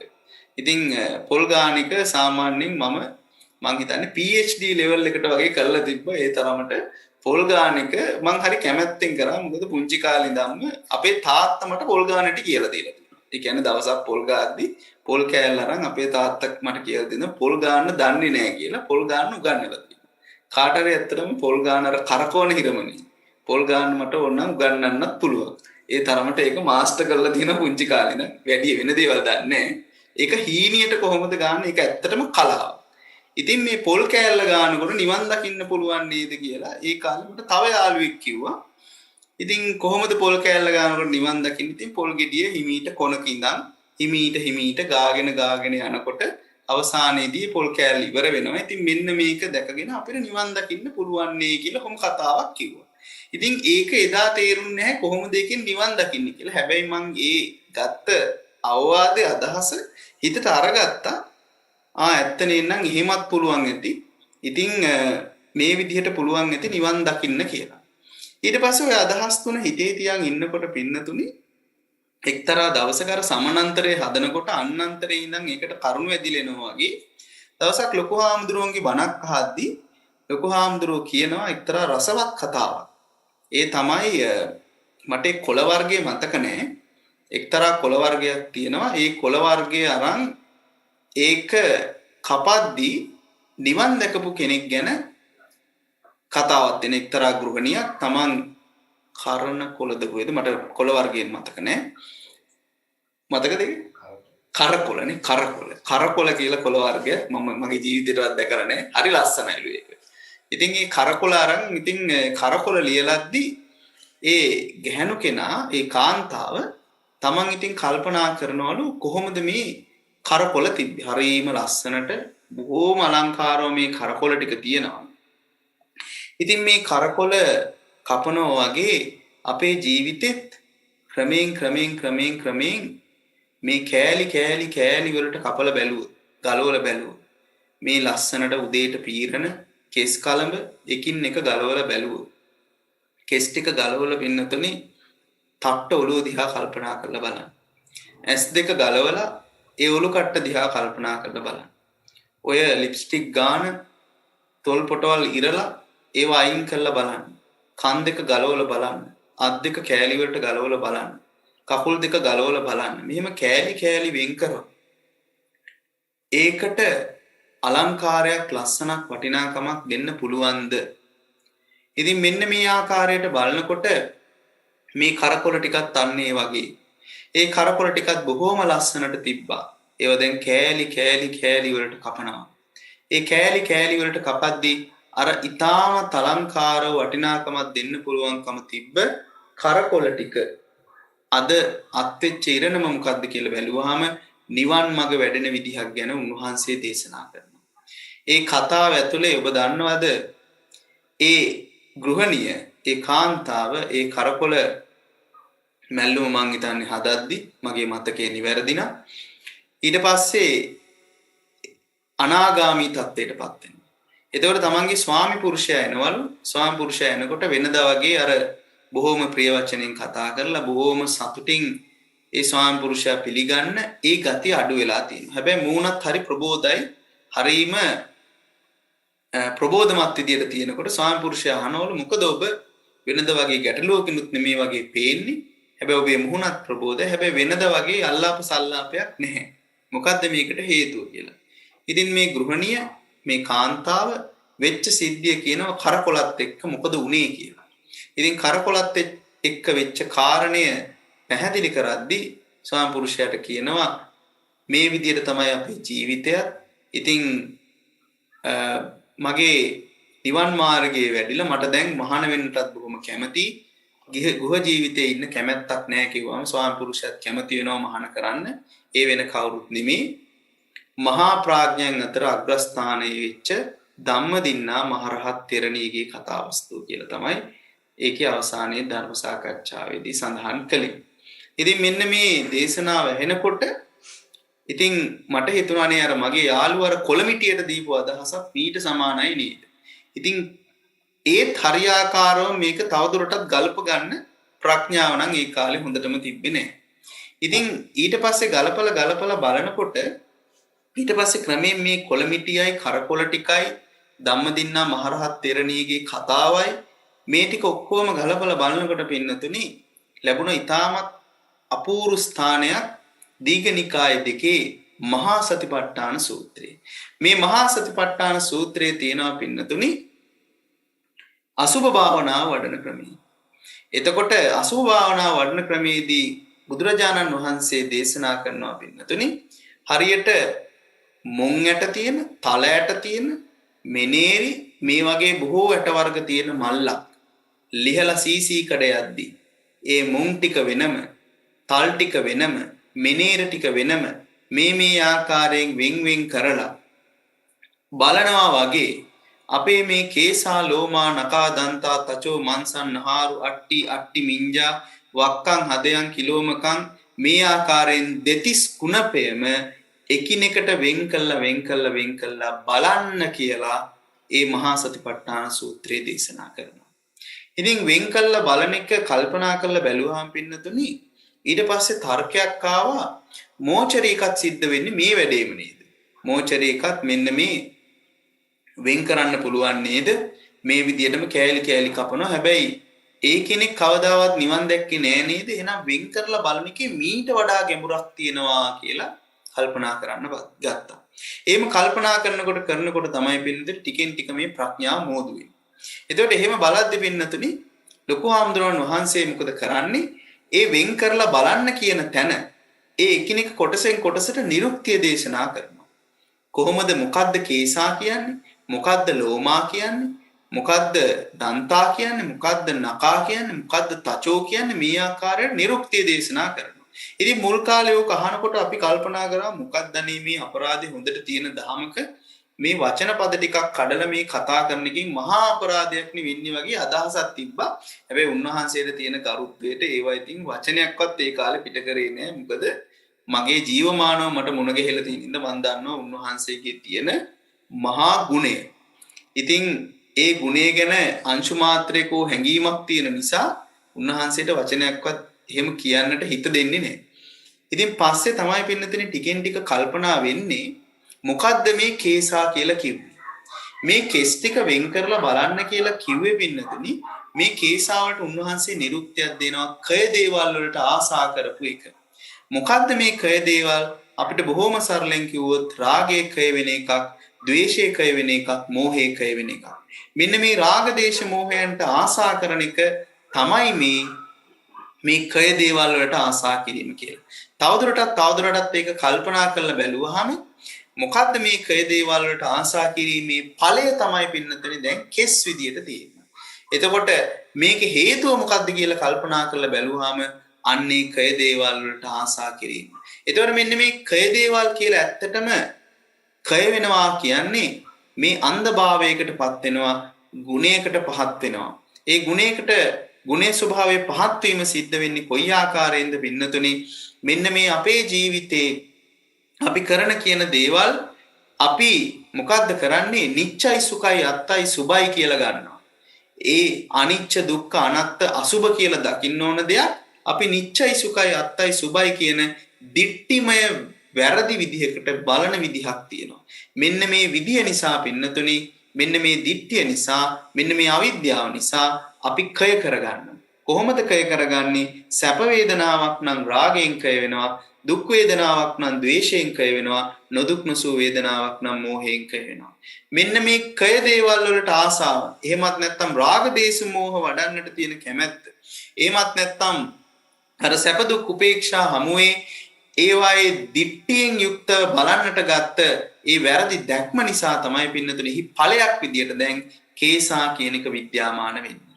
එහෙනම් මේ කේසාවල හේතුව මොකක්ද කියන කාරණේ බැලුවා නම් අන්නේ හේතු නිරෝධී ඵල නිරෝධී සිද්ධ කරන්නට පුළුවන් කියන අදහස ඔන්න ඔතනින් මතුවෙන්නට ගත්තා. එහෙනම් මේ කෙස් නියදත් සම් ඇට මේවා ආදී වෙන් කරලා බලන්න කිව්වේ පින්නතුනේ මේ නිකන් ඒව දිහා බලන්න නෙමේ, ඒකේ හේතුව බලන්න කියන කාරණේ ඔන්න විද්‍යාමාන වෙන්න යන්තම් ගත්තා. මෙන්න මේ විද්‍යාමාන වෙන්න ගන්නකොට පින්නතුනි එකිනෙකට නිරුක්තිය උන්වහන්සේ දේශනා කරන්නේ මොකද්ද? මෙන්න මේ අවිද්‍යා සහගත හේතුව පෙන්වන්න. එහෙනම් මෙන්න මේ අවිද්‍යා සහගත හේතුවෙන් තමයි අද මේ ඵලයක් විදිහට දෙතිස් කුණපේම විද්‍යාමාන වෙන්නේ කියන කාරණය මනාවට පිළිඹු වෙන්න ගත්තා. අන්න එහෙනම් අර කරකොල ටික බලාගෙන ධම්මදින්නා මහරහත් වෙන්නේ ගිහි කාලේ මොකද කරලා තියෙන්නේ? උන්වහන්සේත් කල්පනා කරන්නට ඇති ගිහි කාලේ මෙන්න මේ කරකොල ටික වගේ බොහෝම අලංකාරව අපේ ශරීරයේ තියෙනවා. ඒවයි කෙස් තියෙනවා, ලොම් තියෙනවා, නිය තියෙනවා, දත් තියෙනවා, ඇට තියෙනවා, මේ නොඑක් ශරීර අංගපසංග තියෙනවා. බොහෝම ලස්සනයි. නමුත් මොකද වෙන්නේ? මේවා එකිනෙකක් නිර්මාණය වුණේ පෙර අවිද්‍යා පත්‍ය සංකාරයෙන් නේද? එහෙනම් මේ අවිද්‍යා පත්‍ය සංකාරයෙන් නිර්මාණය වෙච්ච එක අවිද්‍යා නිරෝධෝ සංකාර නිරෝධෝ ඔස්සේ නිවන් මාර්ගයේ සාක්ෂාත් කරන්න නම් ඒ අවිද්‍යාව රෝන්දේ ගහන්න නැතුව ඒ නිරෝධ කළ යුතුයි කියන කාරණේ උන්වහන්සේට වැටහෙන්නට ඇති කියලා හිතනවා. අන්න ඒ ආකාරයෙන් මොකද කරගත්තේ? උන්වහන්සේ එකිනෙකට තමන්ගේ ජීවිතයත් තමන්ගේ මේ කයත් ඒ සියල්ලක්ම අර කරකොල ටිකට උපමා කරනවා. එහෙනම් කරකොල ටික වගේ මගේ ශරීරයත් මෙහෙමයි නේද? කෑලි ගලවලා ගත්තට පස්සේ කෑලි වලට වෙන් කරාට පස්සේ අර තියෙන වටිනාකමවත් අලංකාර බවවත් ඒ සියල්ල පුළුවන් ද තවදුරටත් පවත්වන්න. ඉතින් මෙන්න මේ ආකාරයට කල්පනා කරනකොට අර අවිද්‍යාව නිරෝධ වීමෙන් උන්වහන්සේ අනාගාමී තත්ත්වයටපත් වෙන්නට ඇති. ඉතින් සතර සතිපට්ඨානේ මූලික වශයෙන් වඩනකොට අනාගාමී වන්නට හැප වෙනවා කියලා බුදුරජාණන් වහන්සේ දේශනා කරන්නේ ඒකයි කියලා හිතුණා. ඉතින් ඒ ආකාරයට කරකොල ටික එහෙමනම් එහෙනම් කොළ මිටියේ කපද්දිත් ඔය වැඩේමයි වෙන්නේ. ඊටමත් ලස්සනට ගොටුකොළ ටික අරගෙන මුකුණු වෙන්න මිටිය අරගෙන අපි එකට පොදිය වගේ අරගෙන බොහොම පරිස්සමට පිහි අරන් කෑලි වලට කපනවා. ඒ කෑලි වලට කපනකොට අවසානයේ එතන අපිට මුකුණු වෙන්නවත් ගොටුකොළවත් කොළ මිටියක් කියන්න පුළුවන් කමක් නැහැ. එහෙනම් මේ අපේ ජීවිතයත් ඔන්නේ වගේ පින්නතුනි මේ හටගත්ත මේ ජීවිතේ මොකද වෙන්නේ? කවදා හරි දවසක මරණයටපත් වෙද්දී මේවා කෑලි වලට වෙන් වෙන ස්වභාවයකටපත් වෙනවා. ඒක තමයි මේ ලෝකේ තියෙන අනිත්‍ය ධර්ම ස්වභාවය. ඒක දරණ ස්වභාවය. යමක් හටගත්තා නම් ඒක ජරාවටපත් වෙලා මරණයටපත් වීම දරණ ස්වභාවයක්. ඉතින් එහෙම දෙයක් නේද මේ අපිට ඕන හැටියට පවත්වන්න පුළුවන් කියන වැරදි අදහසින් යුක්තව අපි කටයුතු කරන්නේ කියන කාරණේ අපිට ඔන්න හිතන්නට පුළුවන්කම ලැබෙනවා පින්නතුනි. එහෙනම් මේ අවිද්‍යා සාගත දිට්ඨියෙන් යුක්තව කටයුතු කරලා මේ රාග දේශ මොහ කටයුතු කරන්නේ මොන අපරාධයකටද කියන කල්පනා කරද්දී පින්නතුනි අපේ අර කොළමිටිය වගේ අපේ ජීවිතයට ආදේශ කරලා අරියටගේ මඟ වඩන්නට පුළුවන්කම ලැබෙනවා. කොහොමද ඒ අරියටගේ මඟ වඩන්නේ පින්නතුනි? අන්නර කේසා ලෝමා නකා දන්තා තචෝ මන්සං ආදී මේ දෙතිස් කුණපේ කල්පනා කරලා බලද්දී ඒ අවිද්‍යාව කල්පනා කරලා බලද්දී පින්නතුනි අපිට එකිනෙකට කල්පනා කරන්න පුළුවන් අපේ ජීවිතයේ ස්වභාවය, අපේ කයේ ස්වභාවය. අපි යම් කිසි කයේ කොටසකට වැඩියෙන් ඇලුම් කරනවා නම් පින්නතුනි අපිට වැඩියෙන් කැමැත්තක් දැනනවා නම් උදාහරණයක් විදිහට අපි හිතමු අපේ කේශ කලාපයට අපි වැඩියෙන් ඇලුම් කරනවා. එමත් නැත්නම් අපේ කමේ තියෙන පාටට අපි වැඩියෙන් ඇලුම් කරනවා. එමත් නැත්නම් අපේ තියෙන දත් ටිකට අපි වැඩියෙන් ඇලුම් කරනවා. මෙන්න මේ ආකාරයෙන් අපි කල්පනා කරලා බලද්දී පින්නතුනි අපිට එකිනෙකට ඕනනම් ගන්න පුළුවන් මෙන්න මේ අපි මොනවටද මේ ඇලුම් කරන්නේ? ඒකේ තියෙන අවිද්‍යාව මොකද්ද? පෙර අවිද්‍යාව මොකද්ද මේක හදාගත්ත කියන කාරණේ අපිට ඔන්න කල්පනා කරන්න පුළුවන් පින්නතුනි. ඒ කල්පනා කිරීමෙන් අපිට පුළුවන්කම ලැබෙනවා පින්නතුනි අවිද්‍යාව මොකක්ද කියලා දැකලා ඒ අවිද්‍යාව නිරෝධ කරගන්නට තරම් ප්‍රඥාවන්ත වෙන්න. මෙන්න මෙලෙස ප්‍රඥාවන්ත වෙනකොට පින්නතුනි අපිට පුළුවන්කම ලැබෙනවා අර කොළමිටිය උපමා කරගෙන අපේ ජීවිතයට අනුව මෙන්න මේ අසුභ භාවනාව වඩන්න. මෙන්න අසුභානුස්සතිය වඩන්නට පින්නතුනි. අසුභය අපි දැක්කා. පෙර අවිද්‍යාව පත්‍ය සංකාරයෙන් හදාගත්ත ඵල ටික අපි දැක්කා. එහෙනම් ඒවා සුභයි කියලා ගත්ත එකයි වැරද්ද කියලා දැක්කා. එහෙනම් සුභයි කියන්නේ අවිද්‍යාවක් බව දැනගත්තා. එහෙනම් දැන් අනුපස්සනාව සිද්ධ කරන්නට ඕන. අනිච්චතෝ අනුපස්සති නෝ නිච්චතෝ දුක්ඛතෝ අනුපස්සති නෝ සුඛතෝ අනත්තතෝ අනුපස්සති නෝ අත්තතෝ කියලා අපි කල්පනා කළා අනිච්ච දුක්ඛ අනාත්ත අනුව අපි උන් අනුපස්සනාව සිද්ධ කරන අසුභානුස්සතියටම ඒ නිවන් මාර්ගයේ වඩන්නට පුළුවන්කම ලැබෙනවා. එහෙනම් කොළමිටියේ කපද්දි පින්නතුනේ අපිට අපේ භාවනාව අරියටගේ මග අට්ටපානේ සිද්ධ කරගන්නට පුළුවන්. එහෙනම් අද වගේ වෙසක් දවසක පින්නතුනේ ඔන්න ඔබට පුළුවන්කම ලැබෙනවා ඒ ආකාරයෙන් අට්ටපානේ සිද්ධ කරන්න. අපේ කය අපි ජීවත් වෙද්දි පින්නතුනේ කොයිම වෙලාවකවත් තරුණ කාලේදී අපි හිතන්නේ මේක වයසට ගිහිල්ලා මැරෙයි කියලා. එහෙම හිතුවත් අපි හිතනවා මොකක් කරගන්න පුළුවන්ද අපිට ඕන හැටි පවත්වා ගන්න පුළුවන් කියලා. මෙන්න මේ වැරදි දැක්මෙන් යුක්තව අපි මුළු ජීවිතේම ගත කරනවා පින්නතුනි. පුංචි හරි අසනීපයක් හැදෙනකොට හෙම්බිරිස්සාවක් හැදෙනකොට දුවගෙන දොස්තර ළඟට යන්නේ මොකටද? කොහොම හරි අපිට ඕන විදිහට පවත්වා ගන්නයි පින්නතුනි. අපි හිතනවා දොස්තර ගාව පුළුවන්කම ලැබෙනවා අපිට ඕන විදිහට පවත්වන්න පුළුවන්. ආකාරයේ යම්කිසි උපදෙසක් ලැබෙයි කියලා. ඒ දොස්තරිනුත් යම්කිසි උපදෙසක් ලැබෙනවා පින්නතුනේ. ඒත් අපිට ඕන විදිහට පවත්වන්න පුළුවන් කියන මේ ඉච්ඡාවෙන් කවදාවත් ඒ ජීවිතේ ලබන්න බෑ පින්නතුනි. මෙන්න මේ ආකාරයට අපේ ජීවිතය තුල අර කොළමිටියට උපමා කරගෙන පින්නතුනි අපිට චතුරාර්ය සත්‍ය චතුමදුරේ අපිට ඒකට බහා බලන්න පුළුවන්කම ලැබෙනවා. ඒ වගේම මට මතකෙට එනවා පින්නතුනි අර රෙදි හොදද්දි මොකද වුනේ කියලා. රෙදි හොදද්දි කුමන කාරණයක් දුනේ පින්නතුනි? අපි කල්පනා කරලා බලන්න. ඊටමත් සුපිරිසිදුව තිබ්බ රෙද්ද තමයි අපි කුණු ගොඩකට දාගත්තේ. එහෙනම් මේ සුපිරිසිදුව තිබ්බ හොදලා තිබ්බ රෙදි කැබැල්ල අපි කවදාවත් හිතුවද මේක කුණු ගොඩක් වෙලා මේ ආකාරයෙන් ගඳ ගහන තත්වයකට එයිද කියලා. අන්න ගඳට නේද ඇඟ සුවඳ කරන්නේ කියලා එක්තරා කවියකුත් මතක් වෙනවා පින්නතුනි. මේ ඇඟ ගඳ ගහන්න මොකද කරන්නේ? අපි සුවඳ කරනවා නානවා. ඉතින් හැබැයි නෑවට කවදාවත් ඒ ගඳ ඉවර වෙන්නේ නැහැ. ආයි තව ටික වෙලාවකින් ආයි මොකද වෙන්නේ? ගඳ ගහන තත්ත්වයටපත් වෙනවා. ආයිත් මොකද කරන්නේ? අපි නානවා. ආයිත් ගඳ ගහනවා. ඉතින් කවදාවත් මේක ඉවර කරන්න හම්බෙන්නේ නැහැ පින්නතුනි. එහෙනම් මෙන්න මේ වගේ ජීවිතයක් නේද අපිට ඕන විදිහට පවත්වන්න පුළුවන් කියලා වැරදි දැක්මකින් යුක්තව කටයුතු කරන්නයි කියලා අපි කල්පනා කරලා බැරිව නම් අන්නේ කොටසම අපිට පුළුවන්කම ලැබෙනවා අර පිරිසිදු ඇඳුමට ආදේශ කරන්න. ඒ පිරිසිදු ඇඳුමත් එහෙමයි පින්නතුනි. අපි හිතනවා ඒ පිරිසිදු ඇඳුමේ පිරිසිදුකම අපිට ඕන විදිහට පවත්වන්න පුළුවන් කියලා. ඒ වැරදි දැක්මී යුක්තව කටයුතු කරන අපිට ටික වෙලාවකින් තේරෙනවා පින්නතුනි ඒක කිලිටි වෙනවා. ආයි මොකද කරන්නේ? අපි සබන් කෑල්ලක් කරන් తాවකාලිකව පිළිමයක් හදනවා. මොකද්ද? ඒ පිරිසිදු කරගන්නට. ආයිත් පිරිසිදු කරගත්තත් අපි හිතනවා මොකද්ද? අපිට ඕන විදිහට ඒ පිරිසිදුකම රැක ගන්න පුළුවන් කියලා. හැබැයි කවදාවත් එහෙම පුළුවන්කම ලැබෙන්නේ නැහැ. ඒ පුළුවන්කම ලැබෙන්නේ නැහැ කියන්නේ පින්නතුනි අපේ තියෙන අවිද්‍යාසගත අදහසින් නම් බෑ. හැබැයි අපිට පුළුවන්කම ලැබෙනවා කුණු යොදා ගන්න නැතුව උපරිම පරිස්සම් කරන්න. ඒත් අපේ අවිද්‍යාසගත අදහසින් මේ කටයුතු සිද්ධ වෙන්නේ පින්නතුනි කියලා. මෙන්න මේ ආකාරයට නිවැරදිව ඒ ඡන්ද රාගය වෙන් කර ගන්නට ඕන පින්නතුනි. ඡන්දේ ඒ ලෝකයේ දේවල් වෙන් කර ගන්නට ඕන.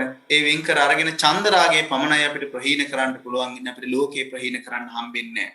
එහෙනම් අන්න රෙදි කෑල්ල හොදන වෙලාව ඉඳන් පින්නතුනි අපිට පුළුවන්කම ලැබෙනවා ආරියටගේ මග වඩන්න. මෙන්න මේ ආකාරයට අපේ ජීවිතයට ඒ කටයුත්ත යොදාගෙන ඔන්න අපිට පුළුවන්කම ලැබෙනවා පින්නතුනි මේ රෙද්දක් හොදනවා වගේ අපේ ජීවිතය තුළ හරියටගේ මඟ පාවිච්චි කරන්න.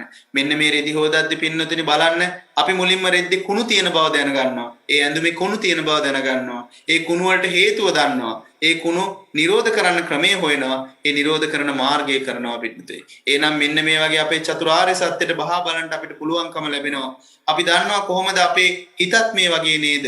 අපේ හිතත් ඉස්සෙල්ලාම කුණු තියෙන බව දැනගන්නවා. එහෙනම් චිත්තානුපස්සනාව යොදන්නට පුළුවන්කම ලැබෙනවා. සරාගී චිත්තං වා සරාගී චිත්තං මීති පජානාති. මොන්න අපි දැනගන්නවා පින්නතුනි විශේෂින් දැනගන්නවා ඔන්න රාගසිතක් ඇති වුණා කියලා. හරියට අර පිරිසිදු ඇඳුමේ කුණු ගෑවුණා කියලා දැනගත්තා හා සමානව අපිට පුළුවන්කම ලැබෙනවා රාගසිතක් ඇති වුණා කියලා දැනගන්නට. ඒ රාගසිතක් ඇති වුණාම මේ රාගසිතට හේතුව මොකක්ද කියලා අපි කල්පනා කරන්න ඕන. කොහේ හරි අපිට සැප වේදනාවක් අපිට ඕන විදිහට පවත්වන්න පුළුවන් කියලා හදාගෙන ඇති. එහෙනම් මේ සැප වේදනාවත් ඒ ඒ අවිද්‍යාසගත දිට්ඨියත් කල්පනා කරලා බැලුවාම අපිට චන්දරාගේ වෙන් කරගන්නට පුළුවන්කම ලැබෙනවා පින්නතුනි. එහෙනම් අර චිත්තානුපස්සනාව යෙදෙන්නේ කොහොමද? චිත්තය හරියට දැනගෙන අනුපස්සනාව සිද්ධ කරගන්නවා අනිච්ච ලෙස, දුක්ඛ ලෙස, අනාත්ම ලෙස. මෙන්න මේ අනුපස්සනාව සිද්ධ කරද්දී පින්නතුනි පුළුවන්කම ලැබෙනවා අර රෙදි කැබැල්ල සෝදන වෙලාවේදී අපිට විද්‍යාවටපත් වෙන්න පුළුවන් යම්සේද ඒ ආකාරයෙන් අපේ හිතත් චිත්තානුපස්සනාව කරලා ඒ විද්‍යාවටපත් වෙන එක. කවදාවත් පින්නතුනි අපිට පුළුවන් කමක් ලැබෙන්නේ නැහැ පිරිසිදු රෙදි කෑල්ලක් කුණු හදාගන්න නැතුව ඉන්න තත්ත්වයටපත් වෙන්න. ඒ පුළුවන්කම ලැබෙන්නේ නැත්නම් වෙන කවර නිසාවක්වත් නෙමෙයි යම්කිසි පිරිසිදු රෙදි කෑල්ලක කුණු එකතු වීම දරණ ස්වභාවයක් නිසා. හැබැයි පුළුවන් තරම් తాවකාලික උපක්‍රම යොදාගෙන අපිට පුළුවන්කම ලැබෙයි පිරිසිදුකම රැකගන්න. හැබැයි ඒක කවදාවත් සදාකාලිකව ස්ථිර දෙයක් කරගන්නට බෑ. ඉතින් මෙන්න මේ වගේ අපේ හිතත් අපි කල්පනා කරන්න ඕන පින්නතුනි අපේ අවිද්‍යා දිට්ඨිය තියෙන තාක්කල් අපිට පුළුවන්කම ලැබෙන්නේ විද්‍යාවේ ප්‍රතිමූර්තිය බවට මේ හිතපත් කරන්න. ප්‍රභාසරත්වයේ උපරිම තත්වයට පත් කරගන්න අපිට පුළුවන්කම ලැබෙන්නේ නැහැ පින්නතුනි අවිද්‍යා සාගත දිට්ඨිය නිසා. ඒ නිසා අපේ හිතේ තියෙන විපල්ලාසයේ විපරීතය අපි ක්‍රමයෙන් අයින් කරගන්න තරමට තමයි පින්නතුනි ප්‍රභාසරත්වයේ 100% සම්පූර්ණ වන්නේ. මෙන්න මේ ආකාරයට අපිට පුළුවන්කම ලැබෙනවා නම් මේ අවිද්‍යා සාගත දිට්ඨිය දුරු කරන්නට එන්නේ තමයි පින්නතුනි අපේ විද්‍යාවේ ප්‍රතිමූර්තිය. එහෙනම් ඔබටත් මේ රෙදි කෑල්ලක් හොදන ගමන් පින්නතුනි දැන් ඔබේ නිවන් මඟ වඩන්නට අට්ඨපාණේ සිද්ධ කරන්නට ඔබට පුළුවන්කම ලැබෙනවා. ඉතින් ජීවිතේ මේ ආකාරයට පොල් කෑල්ලක් ගාද්දිත් එහෙමයි පින්නතුනි. පොල් කෑල්ල බලන්න නියමාකාරයෙන් ගානවා නම් සිනිඳුව ඒ හීනියට ගානවා නම් පින්නතුනි ක්‍රමයෙන් කොනගිනම් පටන් අරන් ඒ හරියාකාරව කවාකාරව පොල් කෑල්ල ගාගෙන යන්න ඕන පින්නතුනි. එහෙම ගානකොට එක තැනක් වැඩියෙන් ගෑවෙන්නත් බෑ. ඒකවල පොල් කෑල්ලේ ආවට සහිත වගේ ස්වභාවයක් තියෙනවා. ඒ කියන්නේ හරියාකාරව නියමාකාරයෙන් ක්‍රමයෙන් මේ පොල් කෑල්ල ගන්න ඕන පින්නතුනි.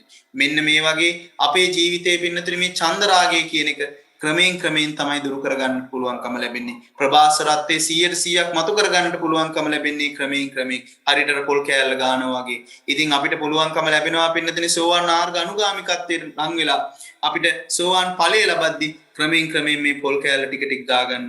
ඒ වගේම සකදාගාමි මාර්ග අනුගාමික වෙලා සකදාගාමි ඵලය ලබනකොට හිතේ විපරීතේ තවදුරටත් දුර වෙලා අර ක්‍රමයෙන් පොල් කෑල්ල තවදුරටත් ගෑවෙනවා. මේ ආකාරයෙන් අනාගාමි සහ අරිහත් ඵලය ලබනකොට මේ පොල් කෑල්ල ක්‍රමවත්ව 100%ක් ඒ විද්‍යාව පූර්ණේ වෙන ස්වභාවයට පත් වෙන ප්‍රභාසරත්වයේ පූර්ණේ වෙනවා.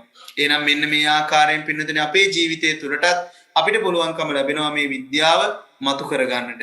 ඒ සඳහා තමයි මේ ක්‍රමවේදය සකසන්නේ. මේ ක්‍රමවේදය තමන්ගේ ජීවිතය තුලින් චතුරාර්ය සත්‍ය දකිමින් චතුමදුරේ දකිමින් අට්ඨපාණය අපේ ජීවිතේ පූජා කරගන්නේ පින්නතුනි. අන්නේ ආකාරයෙන් තමන්ට ප්‍රතිපත්තිපේ පූජාවක් ඉෂ්ට සිද්ධ කරන්නට පුළුවන් නම් මේ වෙසක් මංගල්‍යයේ පින්නතුනි ඒ සඳහා හොඳම දවස අද ඉඳන් පටන් ගන්න පින්නතුනි. ඉතින් මේ ආකාරයෙන් තමන්ට තමන්ගේ ජීවිතේ නොඑක් ඇසුරු විසුරුකම් ඇති නොඑක් ආකාරයට තමන්ට ඇසුරු කිරීම ඇති පින්නතුනි. ඔබේ රැකියාවට යනකොට ඔබට ඇසුරු කිරීම ඇති. ඔබේ නිවසේ ඉන්නකොට ඔබට ඇසුරු කිරීම ඇති. මේ ආකාරයෙන් තමන් තුළ දකින්න පින්නතුනි. මට කතාවක් මතක් වෙනවා එක්තරා ඒ බුද්ධ කාලයේ තිබ්බ කතාවක් පින්නතුනි. එක්තරා හාමුදුරන් වහන්සේ නමක් ඒ කාලේ ගිහිව ඉන්නකොට හිඟන්නෙක් වෙලා හිටියා. මේ හිඟන්නෙක් වෙලා ඉන්න කාලේ මේ මහාන වෙච්ච අයට ලැබෙන ලාභ සත්කාර ටික දැකලා දාන ටික දැකලා මේ කෙනාටත් හිතෙනවා පින්නතුනි මම හිඟා කකා ඉන්නේ නැතුව මෙන්න මේ සිවුරක් පොරෝගෙන මහාන වෙලා හිටියනම් මට වෙලාවට කෑම ටිකක් හම් වෙනවා ආවතේව කටයුතු සිද්ධ වෙනවා ඒකින්ද මම වහාම මහාන වෙන්න ඕන කියලා තමන් අර හිඟා කන්න අඳින වැරහැල්ල ගස්බිනේක ඔබලා මොකද කරන්නේ පන්සලකට ගිහිල්ලා මහාන වෙනවා. ඉතින් බුද්ධ ශාසනයක පින්නතුනි ඕනෑම කෙනෙක්ට මහාන වෙන්න අයිතිය තියෙනවා. ඒ ඕනෑම කෙනෙක්ට මහානලා තමන්ගේ මාර්ගය වඩා ගන්න අයිතිය තියෙනවා. ඉතින් එහෙම වකවානුවක ඉතින් මේ හාමුදුරුවොත් මොකද කරන්නේ? ඉතින් තමන්ගේ දානමාන කටයුතු ඕනෑ තරම් ලැබෙනවා.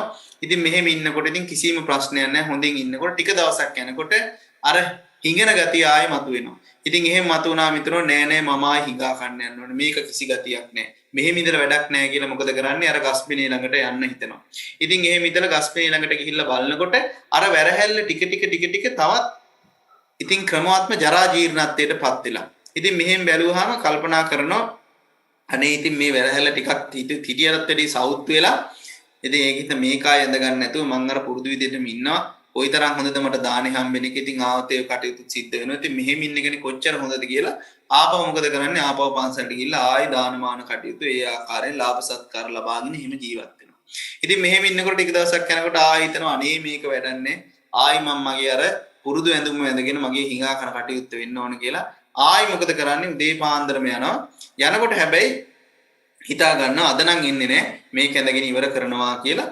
ඉතින් සිවුරත් ගලවලා දාලා අඳින්න ඕන කියලා කල්පනා කරලා යනකොට ආයෙ ගස්මිනේ බලද්දි පින්නදනේ ආයෙ තව ටිකක් ජරා ජීර්ණ වෙලා තව ටිකක් දුර්වර්ණ වෙලා ඒක අඳින්න බැරි තත්ත්වයටත්පත් වෙලා. ඉතින් මේක දිහා බැලුවම හිතෙනවා ඉතින් මේක ටිකෙන් ටික තවත් ජරා ජීර්ණත්වයටපත් වෙලා. ඉතින් මම මොකටද මේක ඇඳගන්නේ මං අර හිතේ විදිහටම ඉන්නවනේ කියලා. ඉතින් ආපහු පන්සලට යනවා. මෙහෙම පන්සලට යනකොට කෙනෙක් අහනවා මේ කොහෙද ඔබ යන්නේ කියලා. මේ හිටපු ගමන් ගිහිල්ලා ටික දවසක් ඉඳලා එන්නේ කොහෙද කියලා. ඉතින් කියනවා මම මේ ගුරුවරයෙක් හම්බෙන්න යනවා මගේ භාවනාවට. එහෙම කියලා තමයි ඉතින් මේ කටයුත්ත කියන්නේ. ඉතින් තව ටික කාලයක් ඉන්නකොට පින්නතුනි මොකද නැවත වතාවක් හිතෙනවා නෑ ගිහිල්ලා අරක ඇඳගෙන ආයි මේ එන්නෙම නැති එන්නේ යන්න ඕන කියලා. ගිහිල්ලා ගස්බිනේ ළඟට ගිහිල්ලා අර වැරහැල්ල ගන්නවා. දැන් වැරහැල්ල ගන්නකොට පින්නතුනි ඒකට පණුව ගාලා හොඳටම ජරා ජීර්ණ වෙලා අඳින්නම් බැරි තත්වයකටපත් වෙනවා. ඉතින් මෙන්න මේ අවස්ථාවේදී මං හිතන්නේ මේ කතාව මං අහපු විදිහට මට තේරිච්ච විදිහට මෙන්න මේ අවස්ථාවේ විදර්ශනාව වැඩනවා මේ හාමුදුරුවන්ට. මොකද්ද මේ විදර්ශනාව? තමන් ධර්මය අහලා තියෙන කොන්න මනාව අර වැරහැල්ල තුලට දාලා ඒ ඔස්සේ තමන් දහම් දකින්නට පුළුවන්කම ලැබෙනවා. මෙන්න මේ කොහොමද දකින්නේ පින්නතුනි? මෙන්න මේ වැරහැල්ල දැකලා කල්පනා කරනවා මේ හොඳට තිබ්බ වැරහැල්ල මොකද උනේ ජරා ජීර්ණ බවට පත් වෙලා පණුව ගහලා මෙන්න මේ අඳින්නම් බැරි තත්ත්වයටපත් වෙනවා. ඉතින් අපේ ජීවිතත් මේ වගේනේ.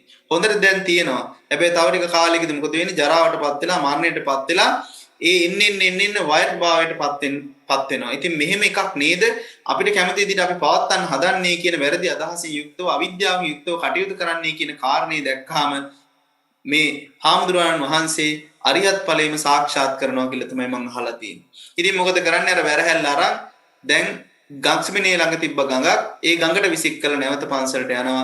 ආයේ වැරහැල්ල අවශ්‍ය නොවන බව මේ හාමුදුරන් වහන්සේට වැටහෙනවා. ඉතින් අර වැරහැල්ල තමන්ගේ ගුරුවරයා කරගත්තේ හින්දා නැවත වතාවක් පන්සලට යනකොට අහනවා ඔබ වහන්සේ කොහෙද අදත් වැඩි? අදත් මම ගියා අර ගුරුවරයා හම්බෙන්න. ඉතින් මෙහෙම කල්පනා කරනකොට මේ හිටපු හාමුදුරන් වහන්සේලාට හිතෙනවා මේක නම් හරි අපූර්ව කතාවක්. උන්වහන්සේගෙන් අහන්න ඕනේ මේ ගුරුවරයා අපිත් බලන්න ඕන අපිටත් බැරිද ගුරුවරයා හම්බෙන්න කියලා ඇහුවාම දැන් නම් හම්බෙන්න විදියක් නැහැ කියනවා. ඇයි ඒ කියලා ඇහුවාම මං ගුරුවරයා ගඟට විසික් කරා කියලා කියනවා. ඉතින් මෙහෙම කරලා අමුතු කතාවක් නිසා මොකද ලෞතර සම්මා සම්බුදුරජාණන් වහන්සේ ගාවට මේ කතාව යනවා මට මතක විදිහට. එහෙම ගිහිල්ලා උන්වහන්සේ අහනකොට ගුරුවරයා කවුද කියලා මෙන්න මේ අර වැරහැල්ල ගැන කියනකොට ඒක ඔස්සේ තියෙන විදර්ශනා මතු කරමින් උන්වහන්සේ කරුණු කාරණා පැහැදිලි කරද්දී හැමදෙනෙටම තේරෙනවා ඒ වැරහැල්ලක් තුලින් කොහොමද විදර්ශනාව සිද්ධ කරගත්තේ කියලා. ඉතින් අපිට හිතෙනවාද පින්නතුනි මේ අඳින වැරහැල්ලකින් අපිට විදර්ශනාවක් කරගන්න පුළුවන් කියලා හිතෙනවා නම් පින්නතේ ඔන්න වගේ ඕනෑතරම් කතාබස් තියෙනවා බුද්ධ ශාසනයක තුල තමන්ගේ නිවන් මාර්ගය වඩාගත්ත චතුමදුරේ කරගත්ත අට්ටපාණේ කරගත්ත.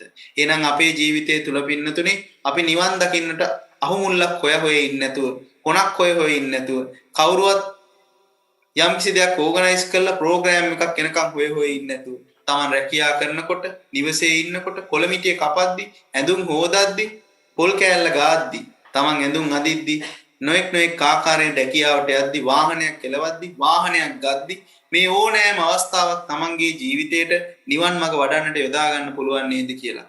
ඔබ සමහරට මේ ඔබ ගොඩාක් වෙලාවට මේ වාහනයම ගන්නකොට පින්නතනි කල්පනා කරලා බලන්න ඉතාමත් ලස්සන වූ අලංකාර වෙච්ච වාහන ගන්නවා. ඒ වාහන ගන්නකොට කවදාවත් හිතනවද ඕවා කැඩලා බිඳිලා හීරිලා වෙනසලා හැප්පිලා යන්න පුළුවන් ඒවා කියලා.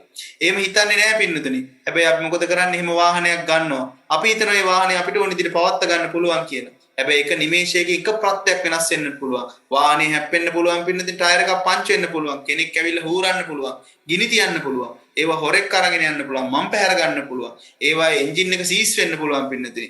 ඉතින් පෙට්‍රල් නැතුව මග නතර වෙන්න පුළුවන්. මේ වගේ නොඑක් ආකාරයේ අකරතැබ්බි සිද්ධ වෙන්න පුළුවන්. ප්‍රත්‍යයන් වෙනස් වෙන්න පුළුවන්. ඒ ප්‍රත්‍යයන් වෙන හැම අවස්ථාවකදී පින්නතුනි ඔබේ ඉච්ඡා බංගත්වයේ ප්‍රකට වේවි. එහෙනම් ඔබ කල්පනා කරන්න ඕනේ එතන ඉච්ඡා බංගත්වයේ ප්‍රකට වෙන ඔබ හදාගන්න ඉච්ඡා මොකද්ද කියන එක දැක්කනම් ඒ චන්දරාගේ වින් කරගන්නට පුළුවන් නම් පින්නතුනි අර වාහනේනුත් වාහනේ කැමැත්තනුත් වාහනේට තියෙන ඡන්දෙනුත් ඔබට පුළුවන්කම ලැබෙනවා මේ චන්දරාගේ ප්‍රහීන කරගන්න. මොකද්ද එතන හදන ඉච්ඡා පින්නතුනි ಜಾති ධර්මයක් කමේ ඔන්න තමන් හදනවා. මොනවද මේ ಜಾති ධර්ම කියන්නේ? කුකුලන් ಜಾති හෝ ಜಾති ධර්මයෝය එළුබැටළුව ಜಾති ධර්මයෝය දසිදස්සෝ ජාති ධර්මයෝය රන්රිදී මුතුමැණික් ජාති ධර්මයෝය. එහෙනම් යමක් ඇතිවීම ස්වභාවයේ තියෙනවා නම් ඒ සියල්ලටම ජාති ධර්මයක් කියනවා. එහෙනම් සජීවී වේවා අජීවී වේවා මේ සියල්ලක්ම ජාති ධර්ම. එහෙනම් මේ ජාති ධර්ම කියන්නේ මොකද්ද? යමක් ඇතිවීමක් සිද්ධ වෙනවා. එහෙනම් මෙන්න මේ වාහනයක උනත් ජාති ධර්මය මොකද්ද පින්නතුනි? ඒ වාහනේ එක්කෝ ඒ බ්‍රෑන්ඩ් එක ඒ ඇතිවීම ස්වභාවය ඒ තියෙන හොඳ කන්ඩිෂන් එක. මේ කවර ආකාරයෙන් වුණත් ඔබේ ජාති ධර්මය ඔබට තෝරා ගන්නට පුළුවන්කම ලැබෙනවා පින්නතුනි. එහෙනම් මේ ජාති ධම්මානං සත්තානං ඒවං ඉච්ඡා උප්පජ්ජති. එහෙනම් මේ ජාති ධර්මයේ හමුවේ සරියුත් මහරහතන් වහන්සේ දේශනා කරන කොහොමද ඉච්ඡා උපදින්නේ? අහෝවතම යන්න ජාති ධම්මා අස්සාම අනේ මට මෙහිම ජාති ධර්මයක් නොවුනා නම් ඔන්න ඉච්ඡා විග්‍රහ කරන විදිය පින්නතුනි සරියුත් මහරහතන් වහන්සේ. එහෙනම් මෙන්න මෙහිම ජාති ධර්මයක් හමුවේ මෙන්න මෙහිම වාහනයක් හමුවේ මෙන්න මෙහිම බ්‍රෑන්ඩ් එකක් හමුවේ මෙන්න මෙහිම හොඳ කන්ඩිෂන් එක තියෙන වාහනයක් හමුවේ මට මොකද්ද හැදෙන ඉච්ඡාවක්? අනේ මෙහෙම ජාති ධර්මයක් නොවුනා නම් කොතැනදද පින්නතුනි අපිට මේක ප්‍රකට කරගන්නට පුළුවන්කම ලැබෙන්නේ? වාහනේ හීරෙද්දි ටයර් එක පංච් එකක් වෙද්දි මම් පැහැර ගද්දි අපිට මෙහෙම දෙයක් නොවුනා නම් කියලා අපේ හිතට එනවා. ඇයි එහෙම එන්නේ පින්නතුනි? අපේ හිතේ අවිද්‍යාසගත අදහසක් තියෙනවා. මොකද්ද? මෙන්න මේ ජාති ධර්මය අපිට ඕන විදිහට පවත්ව ගන්න පුළුවන් කියන වැරදි දැක්ම පින්නතුනි. මෙන්න මේ වැරදි දැක්මත් එක්ක පින්නතුනි ඔන්න ඔය ඉච්ඡාව තමයි පින්නතුනි උන්වහන්සේ දේශනා කරන්නේ. එහෙනම් මෙන්න මේ ඉච්ඡාව ඊළඟට කියනවා පින්නතුනි නචවත නොජාති ආගච්ඡයන්ති. මෙහෙම જાතියක් ආවේ නැත්තම් කොහොම જાතියක් ගැනද මේ පින්නතුනි කියන්නේ? අර මම් පැහැර ගන්න ඊරිලා යන ටයර් පංච් එකක් වෙන අපිට ඕන විදිහට පවත්වන්න බැරි જાතියක් නොආවනම් කියලා හිතනවා පින්නතුනි. ඇයි එහෙම නොආවනම් කියලා හිතන්නේ? අපිට අවිද්‍යාසගත අදහසක් තියෙනවා අර ಜಾති ධර්මයේ හමුවේ. කුමක්ද ඒ ಜಾති ධර්මයේ? අර වාහනේ අර බ්‍රෑන්ඩ් එකේ හොඳින් තියෙන කන්ඩිෂන් එකකින් යුක්ත ඒ වාහනේ අපි හිතුව අපිට ඕන විදිහට පවත්වන්න පුළුවන් කියලා. මෙන්න මේ අවිද්‍යාසගත අදහස නිසා තමයි පින්නතුනි මෙහෙම එකක් නොවුනා නම් කියලා අපිට හිතෙන්නේ. අයියෝ මෙහෙම හූරන්න නැතුව තිබ්බනම් මෙහෙම ටයර් එක පංච් නොවුනා නම් අපිට මෙහෙම ස්පෙයා වීල් එකක් දාගෙන යන්න පුළුවන්කම ලැබුණා නම් අපේ මෙහෙම හොරු පැහැර ගන්න නැතුව තිබ්බා නම් කියලා මේ නොඑක ආකාරයෙන් හිතනවා. අන්නේ අවස්ථාවේදී පින්නතුනි ඉච්ඡා බංගත්වයේ ප්‍රකට වෙනවා. මොකද්ද මේ ඉච්ඡාව? අහෝවතම යන්න ಜಾති ධම්මානං අස්සාම අපිට මෙහෙම ಜಾති ධර්මයක් නොවුනා නම් කියලා. නකෝ පනේතං ඉච්ඡාය පද්දබ්බං. ඊට පස්සේ උන්වහන්සේ දේශනා කරනවා ඒ ඉච්ඡාවෙන් නොලැබිය හැක්කක්. කුමක්ද මේ? ඒ අර ಜಾති ධර්මයේ පින්නතුනි. ඒ ಜಾති ධර්මයේ කවදාවත් ඒ ඉච්ඡාවකින් නම් ලබන්න බෑ. මොකද්ද ඒ ඉච්ඡාව? අපිට ඕන විදිහට පවත්ව ගන්න පුළුවන් කියන වැරදි දැක්ම. එන්නේ ඉච්ඡාවෙන් නොලැබිය හැක්කක්. ඊළඟට කියනවා පින්නතුනි ඉදම්පි යම්පි ඉච්ඡන් නලබති තම්පි දුක්ඛං. එහෙනම් යමක් ඉච්ඡාවකින් නලබන්නේ නම් ඒම දුකයි. එහෙනම් ඉදම්පි යම්පි ඉච්ඡන් නලබති තම්පි දුක්ඛං කියන මේ යම්පිච්ඡන් නලපති තම්පි දුක්ඛං කියන අනිච්ච කියන කාරණේ මතු කරනවා පින්නතුනි. එහෙනම් අනිච්ච නම් දුකයි කියන කාරණේ මතු කරනවා. මේ අනිච්ච නම් දුකයි කියන්නේ පින්නතුනි ඔබ දුකටපත් වෙනවා කියන එක නෙමෙයි. මේ දුක පිරිසින් දකින්න ඕන කියන කාරණේ ඔබට මනාවට පැහැදිලි කරනවා. මොකද්ද මේ දුක්ඛේ ඥානයයි පැහැදිලි කරන්නේ? මොකද ඔබ දුකටපත් වෙන්නේ පින්නතුනි ඔබ කැමති විදිහට පවත්වන්න පුළුවන් කියන ඉච්ඡාව හදන වාරයක් පාසා මේ ಜಾති ධර්මයේ නිච්චයි සුඛයි අත්තයි සුභයි කියලා ගන්න වාරයක් පාසා ඔබ අවිද්‍යාසගත අදහසින් යුක්තව දුකට හේතුවක් හදනවා නම් ඔබට ඒ දුකක් හට ගන්නවා. ශෝක පරිදේව දුක්ඛ දෝමන සුපායාස කියන. එහෙනම් මෙන්න මේ දුක හදා ගන්න නැතුව පින්නතුනි මොකද්ද මේ දුකටපත් නොවෙන්නට දුක්ඛේ ඥානය පිරිසින් දකින්නට ඔබට අවස්ථාවක් ලැබෙනවා පින්නතුනි. එහෙනම් මේ දුක්ඛේ ඥානයයි විස්තර කරන්නේ අනිච්චනං දුකයි. යම් පන අනිච්චං යම් දුක්ඛං වාතං සුඛං වාති දුක්ඛං බන්තේ කියන්නේ යන්නේ ඒකයි. යමක් අනිච්චනං තමයි පින්නතුනි දුකක්. යද නිච්චං තන් දුක්ඛං කිව්වෙත් ඔන්න ඔය කාරණේමයි. යම් දුක්ඛං තදනත්තා යමක් අනිච්චනං දුකයි දුක නම් අනත්තයි අසාරයි. මෙන්න මේ ආකාරයෙන් බුදු වදන දේශනා කරන්නේ පින්නතුනි. එහෙනම් මේ යම් පිච්ඡන් නලපති තම්පි දුක්ඛං කියන්නේ යමක් ඉච්ඡාවෙන් නලපති අනිච්චනං දුකයි කියන එක. ඊළඟට කියනවා පින්නතුනි සංකිට්ඨේන පංච උපාදානස්කන්ධා දුක්ඛ. එහෙනම් මේ සංක්ෂිප්තයක් විදිහට කැටි කරලා ගත් කල්ලි මොනවද මේ කැටි කරන්නේ? ಜಾති ධර්මයයි ඉච්ඡාවයි පින්නතුනි. මෙන්න මේ ಜಾති ධර්මයේ කියන්නේ පංචස්කන්ධය, ඉච්ඡාව කියන්නේ චන්දරාගය. එහෙනම් පංචස්කන්ධය චන්දරාගයයි එමත් නැත්නම් පංචස්කන්ධයේ උපාදානයයි කියන කැටි කරලා ගත්තාම පංච උපාදානස්කන්ධය කියනවා. එහෙනම් පංච උපාදානස්කන්ධයම දුකයි කියලා කියන්නේ මෙන්න මේ පංචස්කන්ධය අනිච්ච නම් දුකයි. ඒ චන්දරාගයේ ඒ උපාදානේ දුරු කරන්න ඕන එකක්. එහෙනම් මේ දුක පිරිසින් දැකීමෙන් මොකද්ද වෙන්නේ? ඒ චන්දරාගයේ වන දුකට හේතුව දුරු කිරීමයි පින්නතුනි. මෙන්න මේ ආකාරයෙන් මේ සච්චිභංග සූත්‍රයේ ඒ උන්වහන්සේ තථාගතයන්න් වහන්සේ දේශනා කරපු ධම්මචක්කප්පවත්තන සූත්‍රයේ දේශනා කරපු ඒ අදහස මනාවට සරියුත් මහ රහතන් වහන්සේ පිළිබිඹු කරලා දේශනා කරනවා පින්නතුනි. මෙන්න මේ ආකාරයට Tamanට වාහනයක් ගත්තත් පින්නතුනි, කොළමිටිය කපද්දිත් පින්නතුනි, ඇඳුම් ටික හොදද්දිත් පින්නතුනි, මේ හැම අවස්ථාවක ඉච්ඡා බංගත්තේ ප්‍රකට වෙන අවස්ථා ටික තමයි පින්නතුනි මනාවට පිළිබිඹු කරලා මතු කරලා ගත්තේ. හොඳට තිබ්බ ඇඳුම් ටිකේ ඉච්ඡා බංගත්තේ ප්‍රකට වෙන අවස්ථාව මොකද්ද? කුණු ගෑවෙන අවස්ථාව පින්නතුනි. ඒ වගේම හොඳට තිබ්බ කොළමිටිය ඉච්ඡා බංගත්තේ ප්‍රකට වෙන අවස්ථාව මොකද්ද? ඒ කොළමිටිය කෑලි කෑලි වලට කපන එක. හොඳට තිබ්බ මේ කය ඉච්ඡා බංගත්තේ ප්‍රකට වෙන අවස්ථාව මොකද්ද? කේසාල් ඔමා නකා දන්තා තචෝ මන්සන් නහරුන් අට්ටි අට්ටි මින්ජා ආදී කෑලි කෑලි වලට වෙන් කරන තැන පින්නතුනි.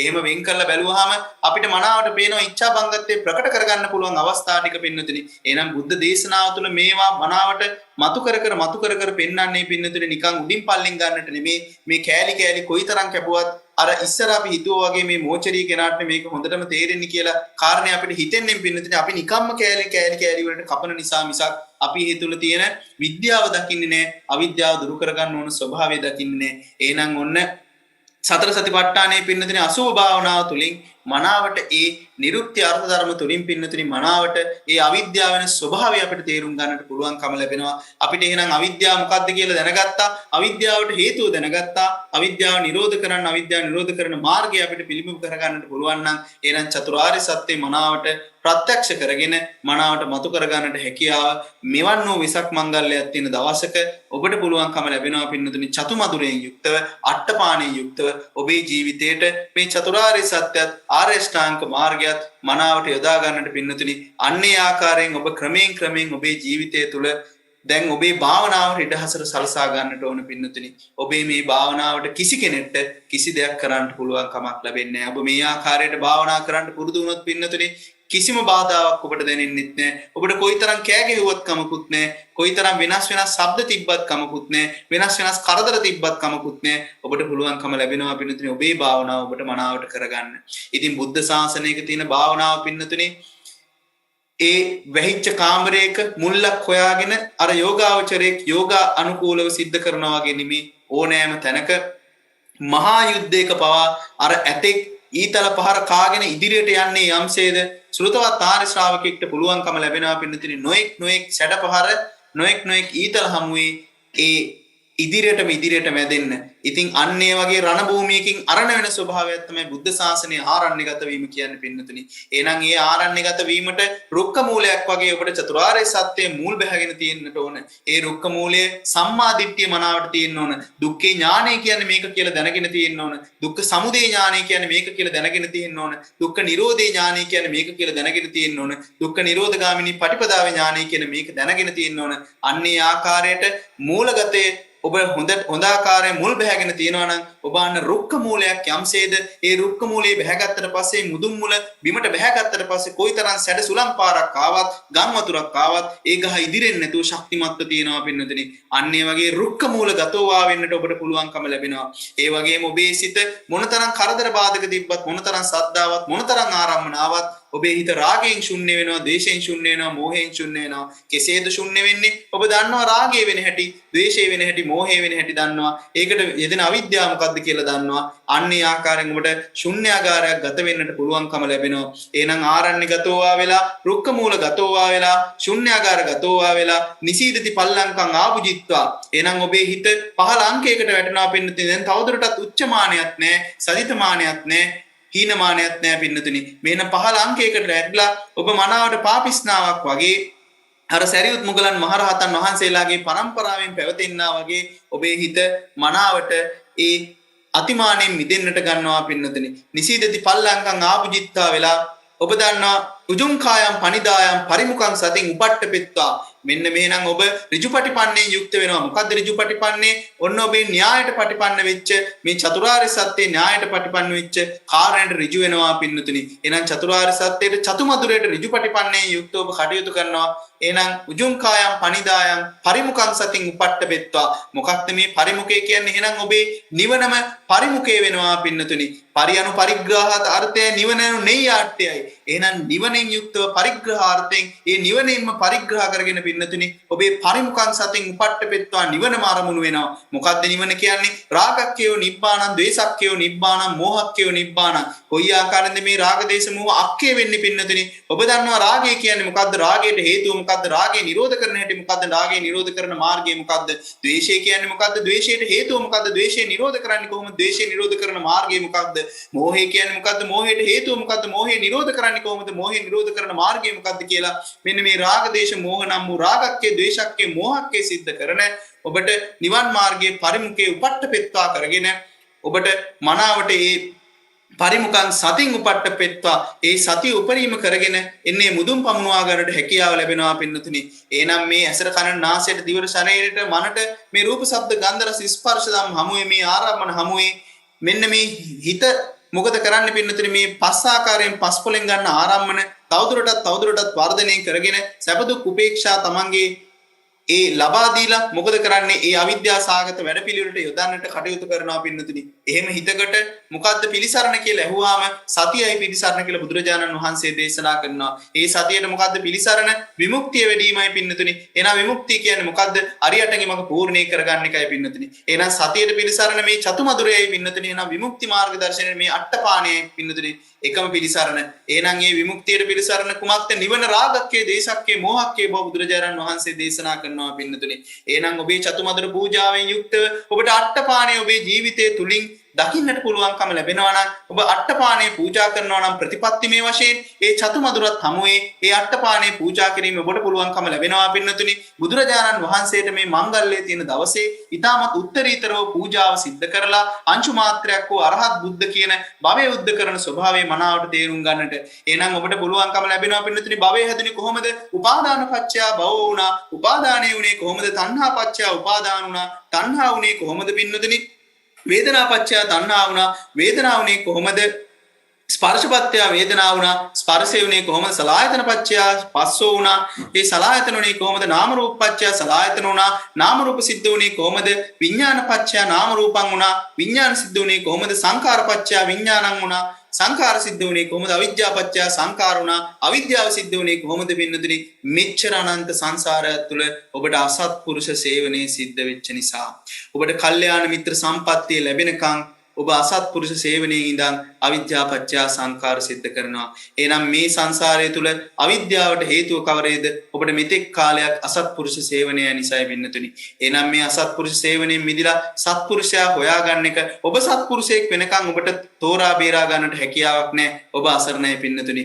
ඒ නිසා මෙවන් වූ බුද්ධ කාලයක දහම අඩුවෙන් එහෙන කාලයක මඩවලක වුණත් මඩ ටික අයින් කරලා වතුර පිපාසනම් වතුර ටික උරලා බොන්න හැකියාව ලැබෙන්න ඕන පින්නතුනි. එහෙනම් ඔබ බුද්ධිමත් වෙන්න ඔබට අවස්ථාව ලැබිලා තියෙනවා. ඔබට අවශ්‍ය දේවල් ලැබිලා තියෙනවා. සත්පුරුෂයන් ඉන්න වෙලාවක ඔබ විවෘතව මේ ධර්ම දේශනා අහමින් ඔබට අවශ්‍ය දේ අර මඩ ටික අයින් කරමින් වතුර ටික උරලා බොනවා වගේ ඔබ උරලා බොන්නට ඒ වතුර පිපාසය නිවා ගන්නට ඔබ උත්සුක වෙන්නට ඕන. නැත්තම් මෙවන් වූ අසිරිමත් බුදුදහමක මේ අවසාන බස් එකෙත් ඔබට නැග ගන්නට බැරි වුණොත් පින්නතුනි මහා අපරාධයක් වෙන්නේ. නිකම්ම ඩිංගක්වත් හිතන්න එපා පින්නතුනි. මෛත්‍රී බුද්ධ ශාසනයක ඔබට හැකියාව ලැබෙයි කියලා. මොකද ඒක අවස්ථාවක් වෙන්නේ නැහැ පින්නතුනි. එහෙනම් අරියට මෙහෙට ගල් මුල් ගහගෙන වීදුරු ගෙවල් වලට ගල් ගහගෙන උඩ බලන් කෙල ගහගන්න නැතුව පින්නතුනි අපිට ලැබෙන දින අවස්ථාව අපි බොහෝම අතිමානයෙන් බිඳිලා අපිට තියෙන අවස්ථාව උපරිම පෙරා ගන්නට අපි උත්සාහ කරන්න ඕන පින්නතුනි.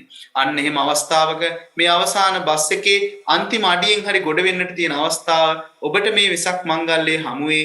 ඒ අවස්ථාව තවදුරටත් පැහැදිලි වේවා. කල්යාණ මිත්‍ර සම්පත්තියේ නොඅඩුව ලැබේවා. ශ්‍රී සද්ධර්මයේ ශ්‍රවණේ වේවා. යෝනිසෝ මනසිකාරයෙන් ධම්මානුධම් පටිපදාවෙන් උතුම් වූ චතුරාර්ය සත්‍යයේ චතු මధుරේ ඔබට ප්‍රතිපත්තිමේ පූජාවක් කරන්නට හේතු වාසනා වේවා. මේ අට්ඨපාණේ නම් වූ අරියටගේ මඟ ප්‍රතිපත්තිමේ වශයෙන් පූජා කරන්නට ලැබේවා. ඒ ආමිසේනුත් ඒ ප්‍රතිපත්තියනුත් ආයු වර්ණ සැප බල ප්‍රඥා ලැබිලා ඔබට නිවන් මාර්ගයේ සාක්ෂාත් කරගන්නට හේතු වාසනා වේවා.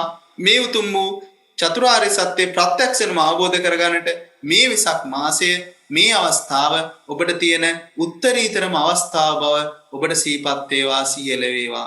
ඉතින් අවසාන වශයෙන් මේ අවස්ථාව මොහොතින් මොහොත ගෙවි ගෙවි ගොස් විනාශයට පත්වන්නේය.